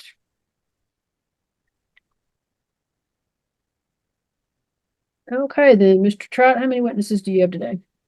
2, Your Honor. Mr. Flores and Ms. Lawrence. Okay, and Ms. Archer, you have any other witnesses today? No, I do not. Ms. Lucero? No witnesses, Your Honor. Okay, Ms. Zavala? No, Your Honor. Okay. All right, then let's go ahead and swear in both of the department's witnesses. If you will each raise your right hands for me. And how are you familiar with that case? I was the investigator first assigned to the case. Okay. And how did the department become involved in this case? We received the call from law enforcement requesting immediate assistance due to the arrest of the mom, which was Deanna Reyes, and the child being at the hospital to be looked over. Okay. And in your first steps of the case, where did you first go? Who did you meet with? I met with law enforcement at the hospital. Okay. And was the child at the hospital at that time? Correct. Okay. And how was the child doing? The child appeared to be well. He appeared to be healthy. He didn't have any clothes on. He was just covered with a adult sized t-shirt. That was it. And you stated mom had been arrested? Mom had been arrested for assaulting one of the officers that had responded. They had gotten a call to do a welfare check on a lady that was walking by the interstate highway with a child. Okay. Were you able to get to the jail to meet with mom? I went to the jail the same evening to go speak with mom. I was unable to speak with mom though. Okay. Were you eventually able to speak with mom at jail? Yes, I was able to speak with mom the following day. Okay. And you asked for an exigent removal due to mom being in jail. And did you know who the father was at that time? We didn't have any information for any family members because mom was in jail and she declined to meet with us that evening. Okay. Did you know at the time, was mom from here? Did she have family, or did you know any of that information at the time? We didn't know any of that information upon immediate removal, no. Okay. Once you got to the jail and were able to speak with mom, did you provide mom with the information? Yes, I did. Okay. And you notified her that child had been removed? Correct, yes. And did mom state anything about that? What was mom's reaction? I don't understand the question. I'm sorry. When you advised mom of the removal, what was mom's reaction? Did she make any statements to you? She was trying to explain why she was traveling, why she was hitchhiking. She was very, I don't know how to describe it, but whenever we were speaking, she was just very emotional and was crying and yelling and shouting and had actually made her balled her hands into a fist and would just shout and yell at me, things like that. Okay. During your meeting at that time, did mom state to you who possible father was? She mentioned that male by the name of Pedro Arredondo was the father of the child. Okay. And did she have any contact information for him or tell you how to be able to get in touch with him? All she knew was that he may be in Miami, Florida, or in Florida, but she did not have any contact information for him. Okay. Did mom tell you where she was from or where she was coming from? She indicated that she was coming from Oklahoma. She indicated she was coming from several places, but then ultimately she was coming from Oklahoma and she was leaving a domestic violent relationship in Oklahoma. Okay. Did mom state, has she ever been reported or diagnosed with any mental health issues? Yes, she did mention that she had been diagnosed with mental health issues. Did she state what mental health issues she'd been diagnosed with? She did. She indicated that she had, give me a second, let me look at my notes. I remember one of them being dissociative personality disorder, something like that. But she corrected it and said that it was associative because she could handle each one of them and they wouldn't interfere with her functioning. Okay. Did she state whether she had any PTSD? She indicated PTSD, bipolar disorder, and schizophrenia. Okay. Did mom state whether she was being treated for it or not? She indicated that she was being treated, but she had not been taking her medicine. Okay. Did she state that she would like to get back on her medication? She indicated that lithium, the medication lithium, was functioning for her, and she did ask to be placed back on lithium. Okay. Did mom state whether she had any prior history anywhere? She indicated that there was a prior CPS history, I believe, in Colorado, okay, and that she had some prior criminal history as well for assaulting officers in the past as well. Okay. Did she state whether she had custody of any of her other children, or was this the only child she had in her possession at the time? This was the only child that she had custody of. She did mention that the CPS involvement she had in Colorado, her child Liam, her older child Liam, had been taken by or was in the custody of the state. Okay. And did she state, as far as family connections, did she want you talking to any family at the time?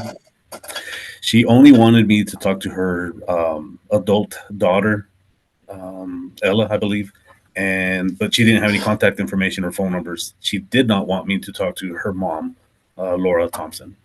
Okay.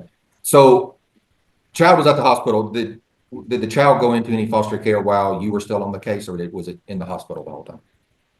No, child went into foster care. Okay. But we didn't place with any family because we didn't have anybody in state? Correct. And she did not want you talking to grandmother or placing child with grandmother? Correct. Okay. Were you ever able, you were never able to talk to the alleged dad, is that correct? That is correct. During your time on the case, mom was in Potter County Jail when you first met with her. Did she ever get out of Potter County while you were still on the case?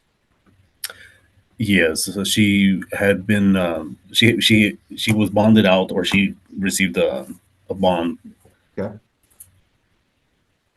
I believe she had been released on the 8th of August, which I think the removal occurred on August the 6th. Okay. And then where did mom go from there? Mom was actually arrested the same day that she was bonded out for a public intoxication, I believe. Okay. And was that in Potter or Randall County? That, I believe, was in Potter County as well. Then she was released on the 12th and then arrested. I'm sorry. Then she was arrested again on the 12th and then on the 13th. Okay. So in your time on the case total, did mom have 3 arrests? So it would have been whenever I first got the case, and then the same day that she was released the first time, the 12th, yes, 4 arrests. Okay. So it was, at this time, you believed it was in the best interest of the child due to mom's multiple incarcerations within that week or so, who removed the child. Is that correct? That is correct. Okay. When was your last contact with mom?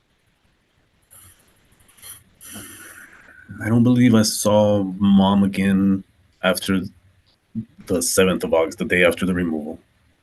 Okay. All right. Do you know once she was released from jail in Potter, Randall County, do you know where she went? I did not. Okay. All But due to that and not having any family connections in the state of Texas, it was in the best interest to remove the child and for the department to have TMC. That is correct. I'll pass the witness, Your Honor. Okay, Ms. Archer? You mentioned that when the child was found, she was wearing a t-shirt, right? Yes, he was wearing the t-shirt. Was he clean? Officers indicated he was clean when they first made contact, and at the hospital he was clean as well. And did he have fresh diapers? Yes. I'll pass the witness. Okay, Ms. Lucero, any questions? Just a couple, Your Honor. Mr. Flores, so you saw the child yourself at the hospital? Yes, I did. Okay. And I know you stated the child was clean. Was there any bruising or anything like that on the child that you noticed? No concerning marks or bruises on the child. Okay. So the hospital felt that it was okay to discharge the child, as far as you know? The hospital decided to go ahead and keep him for observation overnight or for a couple of days. I don't remember how long they kept him, but they did say that he appeared to be fine, but they wanted to keep him overnight for observation. And then you stated they released him within 1 or 2 days, right? Correct. I'll pass the witness. Ms. Zavala? I have no questions, Your Honor. Okay, Mr. Trout? No further questions to this witness, Your Honor. All right, is Mr. Flores free to go at this time? Anybody have anything further for him? I have nothing further, Your Honor. Nothing further, Your Honor. All right, then, Mr. Flores, thank you very much for your time. You're free to go on about your day activity. Thank you, Your Okay, Honor. Mr. Trout, you can call your next witness. Go ahead and get launched, Your Honor. Okay, Ms. Lawrence, you've been sworn, so you may proceed. Have you been the permanency specialist the whole case? Yes, I have. Okay. We'll start out talking about Dad. When was your last contact with Dad? I talked to him last at the end of October, letting him know that our final had been reset for today. And did you send him the links? Yep. Yes, sir. What was your conversation with him? What did he say? That particular day, he didn't have a lot to say. He said that he was having a headache trying to pull together this new project he was undergoing. He told me that he is a partner in part ownership of a bar and lounge in Miami now. And so he was working on getting things set up for that. And like I said, he just didn't have a lot to say that day. Okay. Did Dad was aware of the removal? Yes. And he actually participated in a hearing, is that correct? Yes. Okay. He did paternity testing for us? Yes, he did. And he was found to be the father? Yes. Okay. And he was adjudicated? Yes. Okay. Did you receive what I sent out, the exhibits? Yes. Okay. And I just sent a new email right before we started. Did you get that one? Yes, I did. Okay. Do you receive exhibit number 3? Yes, I did. Okay. And what is exhibit number 3? Can you tell me what that is? That is the status hearing order, a certified copy.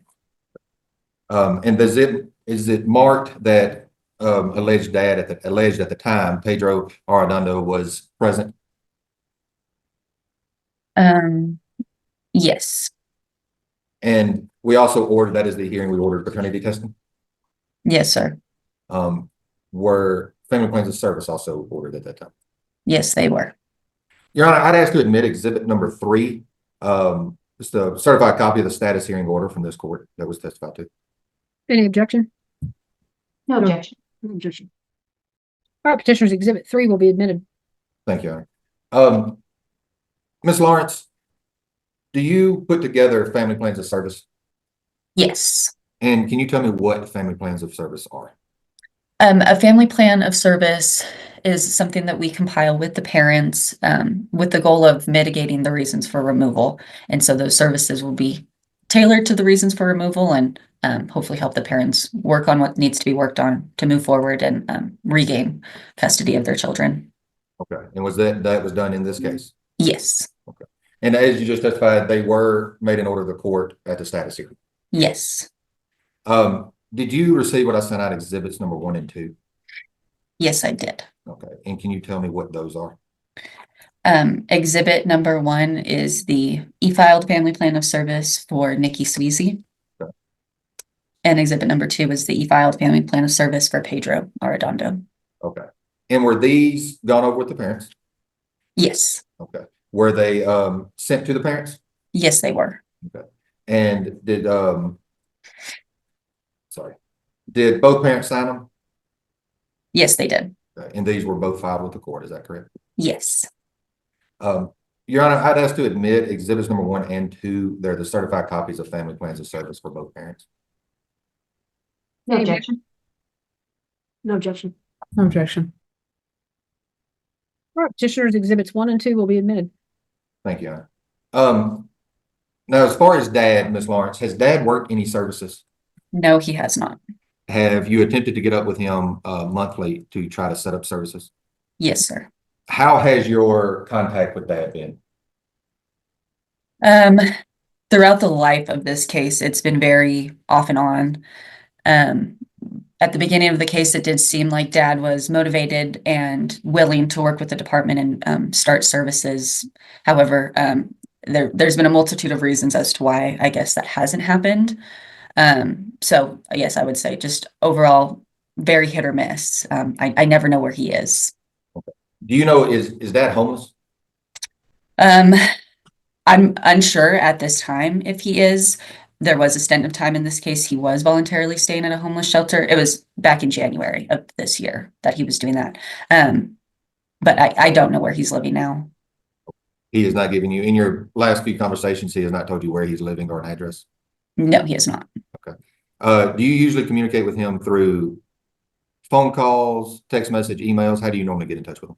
Yes, typically phone calls, text messages, and then I would attempt to set up a virtual visit with him monthly, and I was only able to successfully set that up once at the beginning of the case.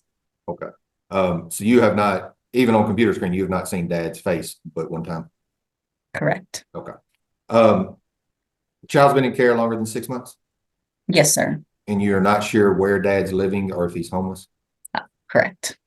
Do you know whether, has Dad sent you any pay stubs from a job or anything like that?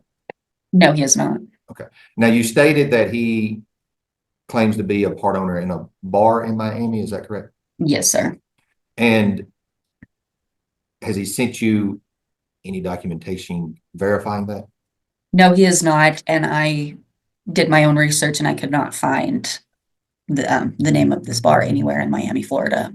Okay. Or Florida in general. I couldn't find it. Okay.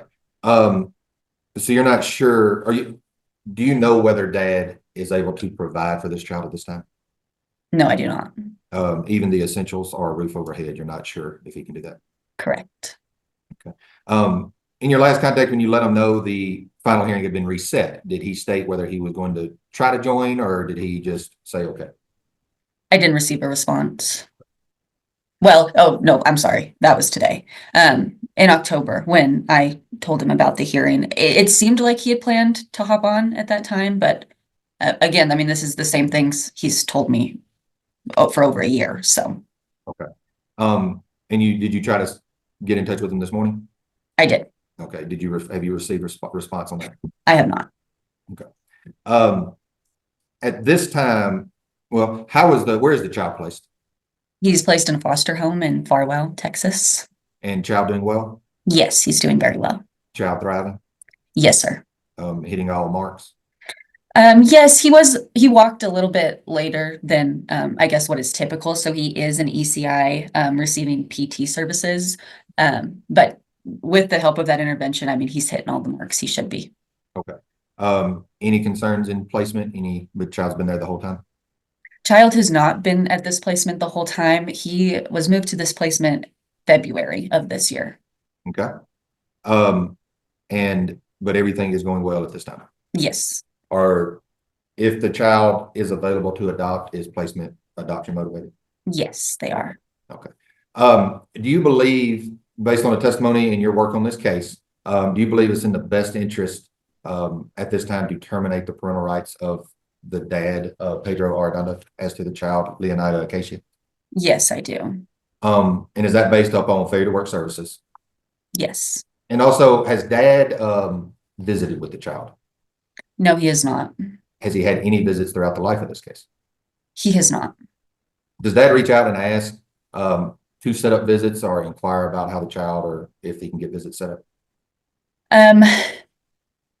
He has in the past, and he has requested pictures, which he has received. We were asking that he show up some motivation with the services and, even just go and drug screen, and we'll get some visits set up just to show that he's serious about this. And he refused. Okay. You said early on, how long ago was that he asked that for a visit or to try to set something up? I don't know the exact date. He has asked for pictures, from the beginning, and last month he asked me for pictures as well. So it's not continuous. And I've been very clear with letting him know that we are motivated to get visitation set up between him and Leo. If he can, like I said, just show some progress. And he did not do that. Okay. But he has not tried, other than pictures, he has not tried to maintain a relationship or start a relationship with the child. No, sir. And do you believe it's in the best interest of Leo also to terminate the parental rights as to dad based upon constructive abandonment at this time? Yes, sir. And you believe that's in the best interest of the child? Yes, I do. Mom, when was your last contact with mom? I last had contact with mom. Sorry, I have a little timeline here. In July of 2024. Okay, that was your last contact with her? With mom specifically. Okay. And where was mom at that time? At the beginning of July, she was at her mother's home in Oklahoma. Okay.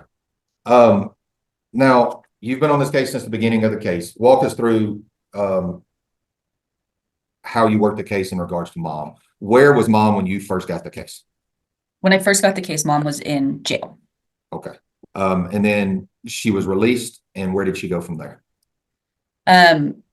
She was arrested a couple of times. When she was released, she had called a friend from San Antonio to come and pick her up in Amarillo, and he did, and he brought her back to San Antonio.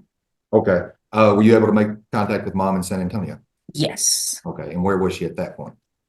At that point, she was living with her friend in San Antonio. Then she was at a treatment center where she voluntarily discharged herself, and she was sent to Haven for Hope homeless shelter in San Antonio. And when she left the homeless shelter, I'm not sure who she was living with at that time. However, she was in a home. I saw her on video, and she said she didn't have any rent or bills as long as she kept up with the house, pretty much. Okay. And you stated she was in a couple of treatment centers. Were those mental health treatment centers? Yes. Okay.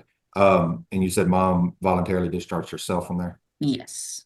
At that time, did you have any conversations with mom about her mental health and any diagnosis? Yes. Okay. And what did mom tell you about that and what she was in the treatment center for? The same thing that was reported, that she had the PTSD, bipolar, and schizophrenia, and she was motivated to get back on medication and get back on the right track. Okay.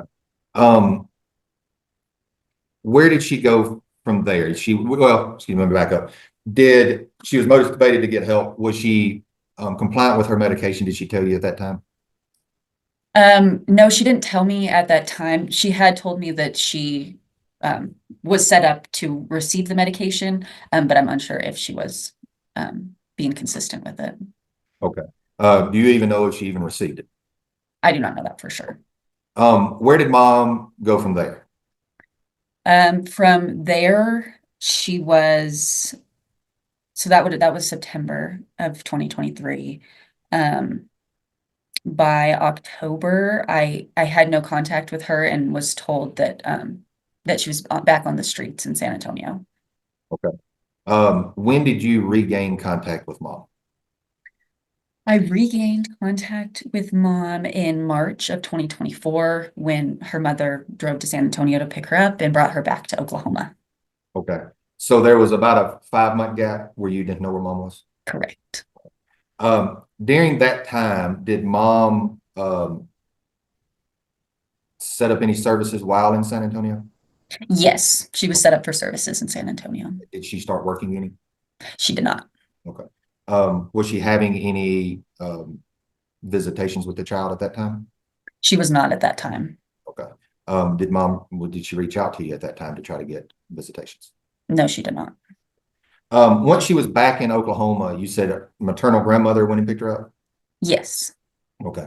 And this is the same grandmother that during investigation, she did not want us talking to, is that correct? Correct. Okay. Where did it go once she was with maternal grandmother?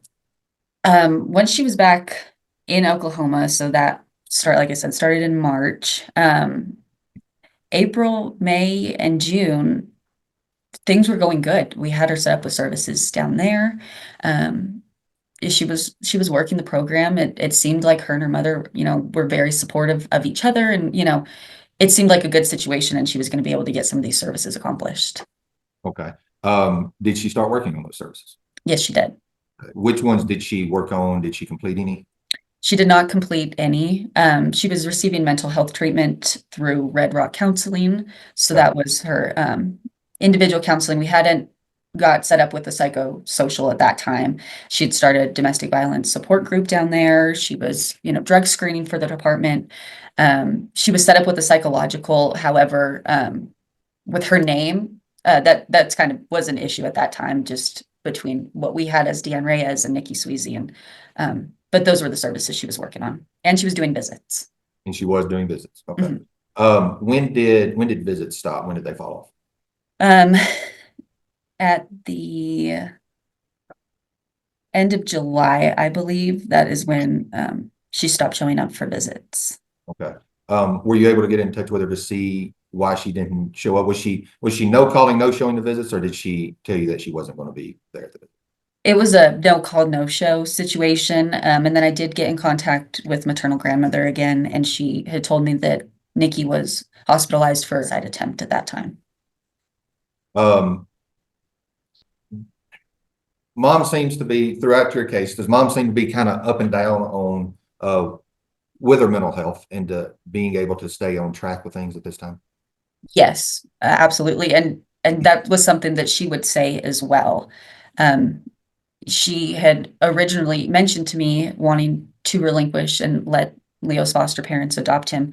For that reason, she didn't know when, the shoe would drop and she was, going to go through an episode, and she didn't think it was fair that Leo have, be around for that, which I thought was a very selfless decision at that time. Okay. So in your time working on a case, you're saying that mom's well aware that she struggles with the mental health issues. Yes, sir. And in the life of this case, that is really our main hurdle with mom is the mental health issues. Yes. When she's doing well, she's willing to work, willing to do her services. But she has not been able to be consistent with that at this time. Correct. Do you know where mom is now? The last I heard from grandmother was that she was living somewhere homeless in Tulsa, Oklahoma. Okay. You said your last contact was in July? Yes, with mom. Do you know when family members' last contact with her was? I do not. And when I talked to grandmother last month, she said she doesn't have contact with her. She can't provide the help that she needs right now. So. Okay. Are you asking today to terminate the parental rights of mom, Nikki Sweezy or Deanne Reyes as to the child? Yes. And for a couple of reasons. One, she hasn't completed services. Two, her constructive abandonment. We've had the case for over a year. Is that correct? Correct. Mom was doing visits for a while there, about 3 or 4 months, and then has fallen off again. Correct. And that's been, you said July, so about the last 4.5, 5 months. Yes, sir. Also on mom's inability to care for the child at this time. Mom's talked to you about her mental illness. That is, as we discussed a second ago, is one of the main hurdles in this case. Is that correct? Yes, sir. Do you believe at this time that mental illness, and from what mom has told you, she can't care for the child right now? Yes, sir. Do you believe it renders her, this could go on past the child's 18th birthday? Yes. With mom's up and down? Yes. Have the departments been in the case for over 6 months? Yes. And have you made reasonable efforts to try to reunite with the kid through service plans and working with mom and counseling? Yes. And do you believe the best interest of the child right now is termination and to allow the child to be adopted if that's possible? Yes. Right. And mom's had Miss Archer and Miss Lucero throughout this case, is that correct? Yes. And you do believe that this is the best route for Leonida as far as providing the best life for him at this time? Yes. I'll pass the witness at this time, Your Honor. All right, Ms. Archer. Once mom expressed to you the idea of relinquishment, did she ever flip-flop and change her mind? Not really. Not to me. She did not. And did she ever mention trying to reach out to me or Miss Lucero to you? As of when? That's a good question. That was really broad. In the last 2 months. No, not within the last 2 months. Did maternal grandmother ever tell you if mom had expressed to her that she wanted to relinquish? Yes, I know that I would supervise some of these virtual visits, and mom and grandma were together, and they were talking about it. Telling Leo on the visits that his foster mom was going to adopt him, and so they both seemed to be very much on the same page with that.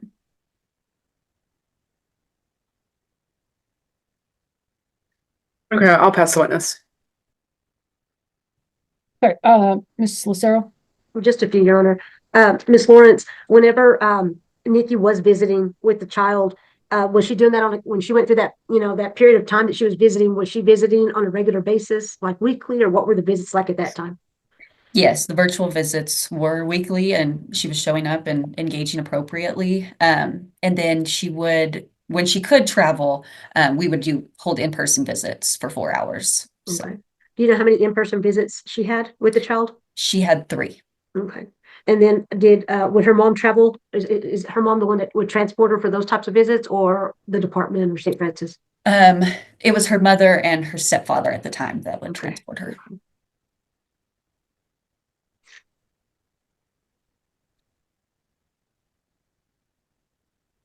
I'll pass the witness. Okay, Ms. Zavala. Ms. Lawrence, Leo's been placed in this placement since February, is that correct? Yes. And I think that would have put him at right about 8 months when he was placed there. And at the time he was placed, he could barely kind of sit up. Is that right? Correct. He was developmentally behind at that time. But placement has worked with kind of some extensive therapy to get him up to speed. Yes. And so he may still be a little bit behind, but he's making some great progress and catching up. Yes, ma'am. So you've had regular contact with maternal grandmother. Yes. My notes back at the very beginning of the case talk about looking at some potential family members and then some family members either not responding or deciding they didn't want to be placement. Were family members considered for placement? Yes, they were. Okay. And what happened with that? So it originally Nikki's cousin was motivated to be placement, and with that, I'm a little bit unsure why that they decided to back out. However, I was told that it was due to a divorce and issues within that family, so they couldn't be placement. And then, of course, I've asked maternal grandmother if she would like to be considered placement, and she just felt that at her age, she wasn't going, to be able to be the best for Leo as he grows up. And, that's 18 more years, and she's an older woman, and she wants him to have somebody that can run alongside him and be up and active and going. So she decided not to be placement either. Okay, but St. Francis has made an active and search for family members. Yes, ma'am. I pass the witness. Okay, Mr. Trout, anything further of this witness? Nothing further at this time, Your Honor. Okay. All right, does anybody else have any further questions for Ms. Lawrence? Nothing further. Nothing further. Ms. Archer, anything further? No, Judge. All right, Mr. Trout, any additional witnesses or does the department rest? Department rest this time, Your Honor. Okay. All right, Ms. Archer, any witnesses? I know you said earlier no witnesses, but just double checking. Any witnesses? No witnesses. Do you rest? I'll rest. Okay. Ms. Lucero? Your Honor, I don't have any witnesses, but I just have some information I wanted to share with the court. Sure, go ahead. I did have contact. I had ongoing contact with maternal grandmother. I did speak with Nikki. It's been probably maybe, I guess, after the last hearing.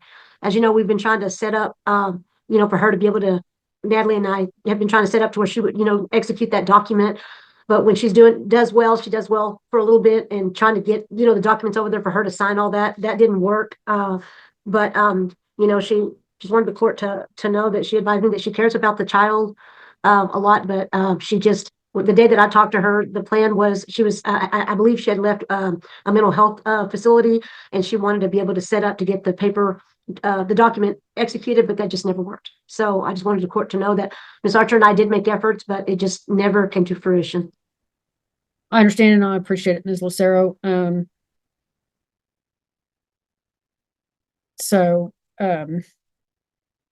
appreciate both your and Ms. Archer's persistence in trying to get it done. I know communication's been difficult with her when I know she had at least one fairly lengthy hospital stay. So, okay. Do you rest?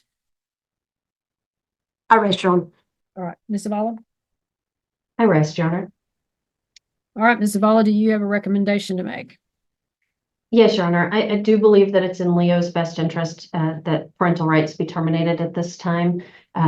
He is doing very well in placement, and I have no concerns about that placement and know that he will continue to thrive there. All right, thank you. Okay, then at this time, I find by clear and convincing evidence that it is in the best interest of the child to terminate the parental rights between the child and his father, Pedro Arredondo Jr., based on Texas Family Code, section 161.001, subsection B1, the N and O grounds, and the best interest under 161.001 B2. I find by clear and convincing evidence that it's in the best interest of the child rights between the child and his mother, Deanne Nicole McNeil Reyes, also known as Nikki Sweezy, based on Texas Family Code 161.001 B1, the N and the O grounds, and the best interest under B2. And then additionally, under the mental health grounds under Texas Family Code 161.003, 0.003.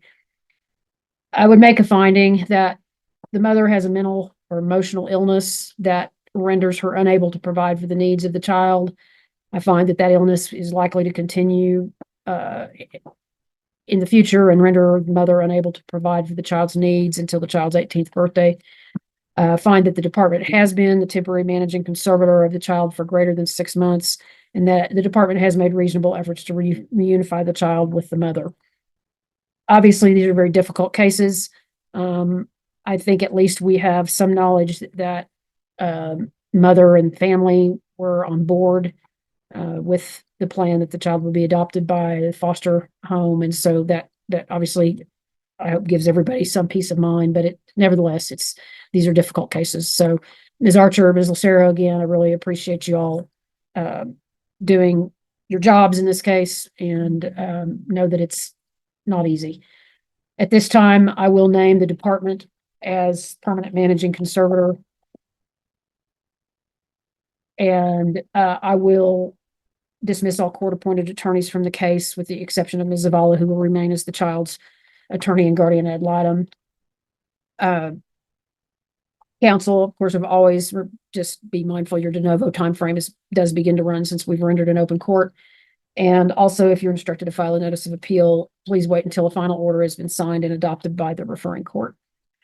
All right. Thank you, everybody, so much. Ms. Galvan, a special thanks to you for helping us out today. And good afternoon. Good afternoon, Judge. It's like deja vu, Judge. Okay, I think we're getting everybody brought in. Your Honor, is it possible for me to have a breakout room with the attorneys before we get started? Certainly. Okay, okay. Is that better? Oh, okay, I can't hear. Hold on. I've never done this Zoom before. Okay. Can you hear us? Okay, yes, I can hear y'all. Okay. And I'm looking, I don't have Ms. Grant logged in yet. You're okay, Leslie. Just breathe.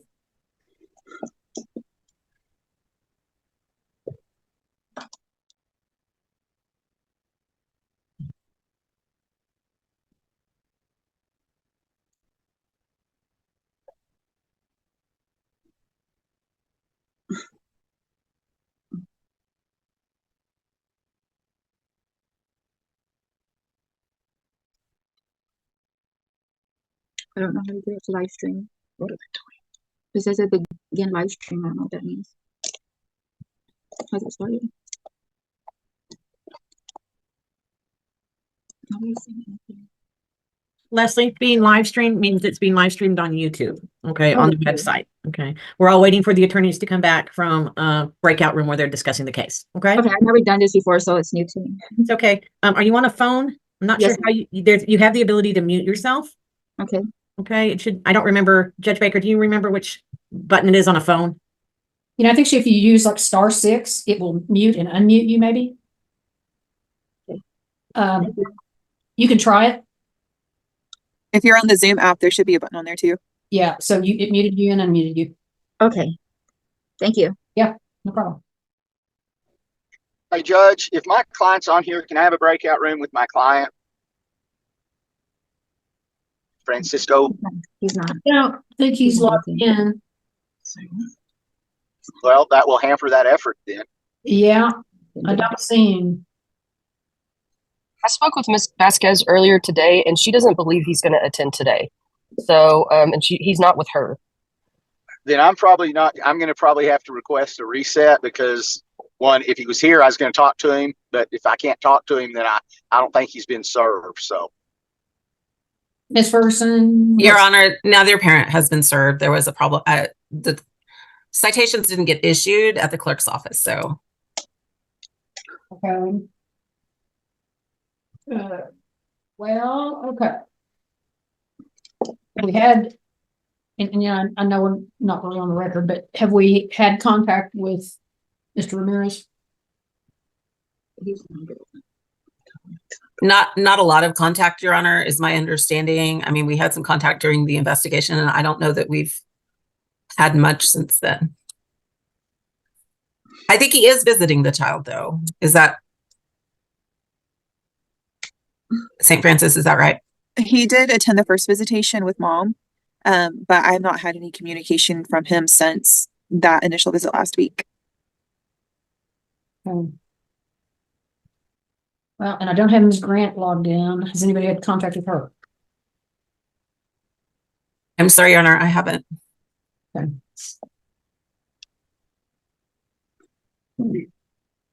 Okay, well, let's talk about a reset date.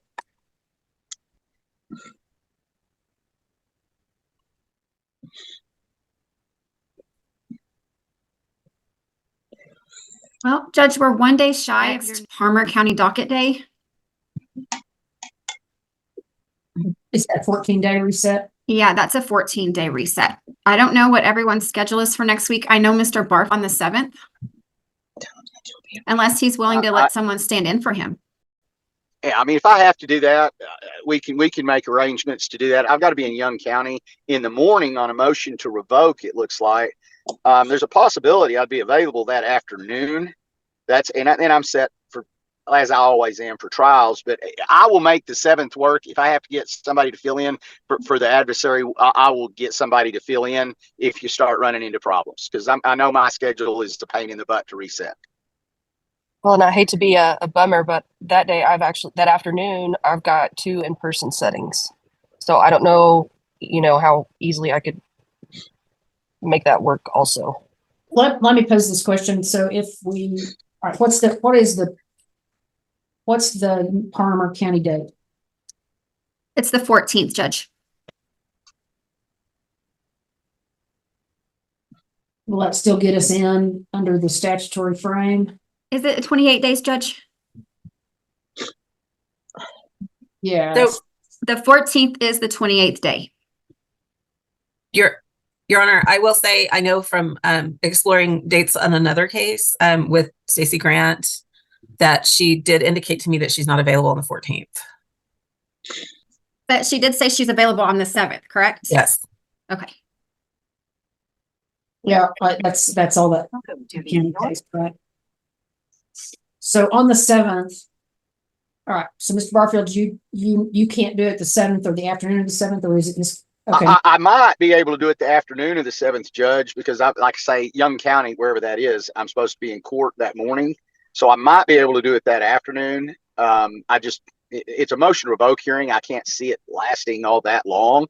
And if not, I am perfectly willing to get coverage for the adversary. But Savannah, you said you couldn't do it then, or is the 14th when you couldn't do it? The 7th in the afternoon, I've got 2 in-person settings. That morning, I've got an adversary hearing. It may be with you or it may be with Judge Graham. I'm not sure. But as long as it doesn't, the morning one, as long as it doesn't overlap, I can do it in the morning. Yeah, Judge, she's with us on that other case. And that one we're trying to reset, or are we going to do it on the 7th? I've sent an email out about Mr. Barfield finding coverage for that one on the 7th.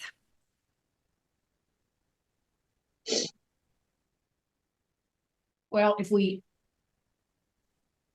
and of course, I don't have Ms. Grant here to confirm any of this with her either. I'm going back to look. Right, so we. Now I'm getting everybody confused. Your Honor, so far as my client is concerned, she's intending to cooperate with the Department of Work Services. She's actually going to be entering treatment this Thursday. So on my end, it shouldn't take long. Now, Mr. Barfield's client, I do not know. Yeah. Yeah. And again, I just hadn't been able to talk to him, and I was hoping to talk to him here. And that's the next thing. If between now and the 7th, I can get an answer from the guys to what he wants to do, then, it may be signing an order. So, I mean, I'll effort that as well. What if we set the Floyd County case at 9, and what if we set this one like at 11?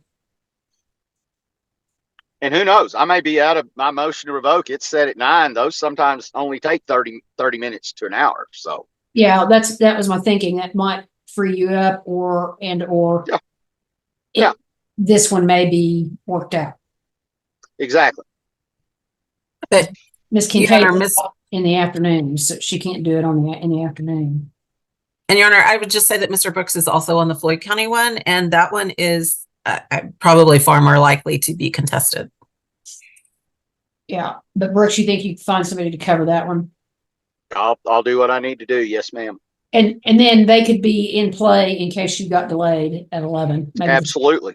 Yeah, same person. Okay, I'm sorry about that, but no, that's yeah. I just like I say, no, I'll make sure one way or the other, somebody, either myself or somebody's attending the proceedings, or we have a deal. One of the three. Yeah. Okay, so we'll reset then to the 7th at 11 a.m. on this case. Okay. And I'll just let Melissa and Sandy know kind of, what they need to do. Okay. And I'm gonna assume that will be okay with Ms. Grant, because she's already going to be with us that morning, and she's already said that was a good reset date for her. Yes, Your Honor. She already indicated that she was available when the other case was set. So, right. So we need to, let's shoot an email to her right away and let her know that this one has also been rescheduled. So, okay. I think that makes the most sense, Mr. Barfield. I'm sorry, but, no.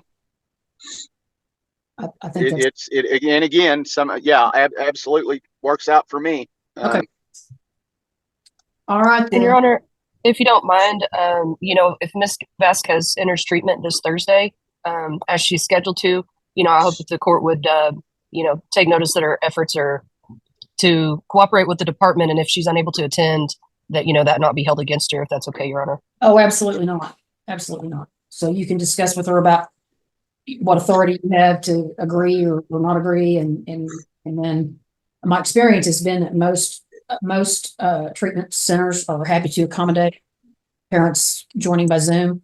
But if for some reason that's not feasible, then no, I would never hold that against anybody. Thank you, Your Honor. Far more important. So the treatment center that she's planning on attending, they should be able to allow her to participate via Zoom. They've done so with other clients of mine in the past as well. So I'll make sure that information is passed along. okay, sounds good. All right, well, I appreciate everybody, and Nori, thank you for sticking around for us.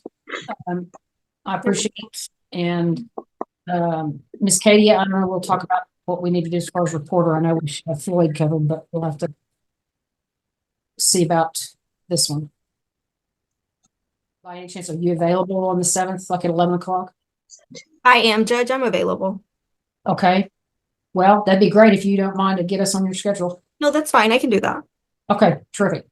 All right. And if something about that changes, we'll be sure to know. Thank you. Okay. And I'm assuming, Judge, an email will go out about all this stuff. You would assume correctly.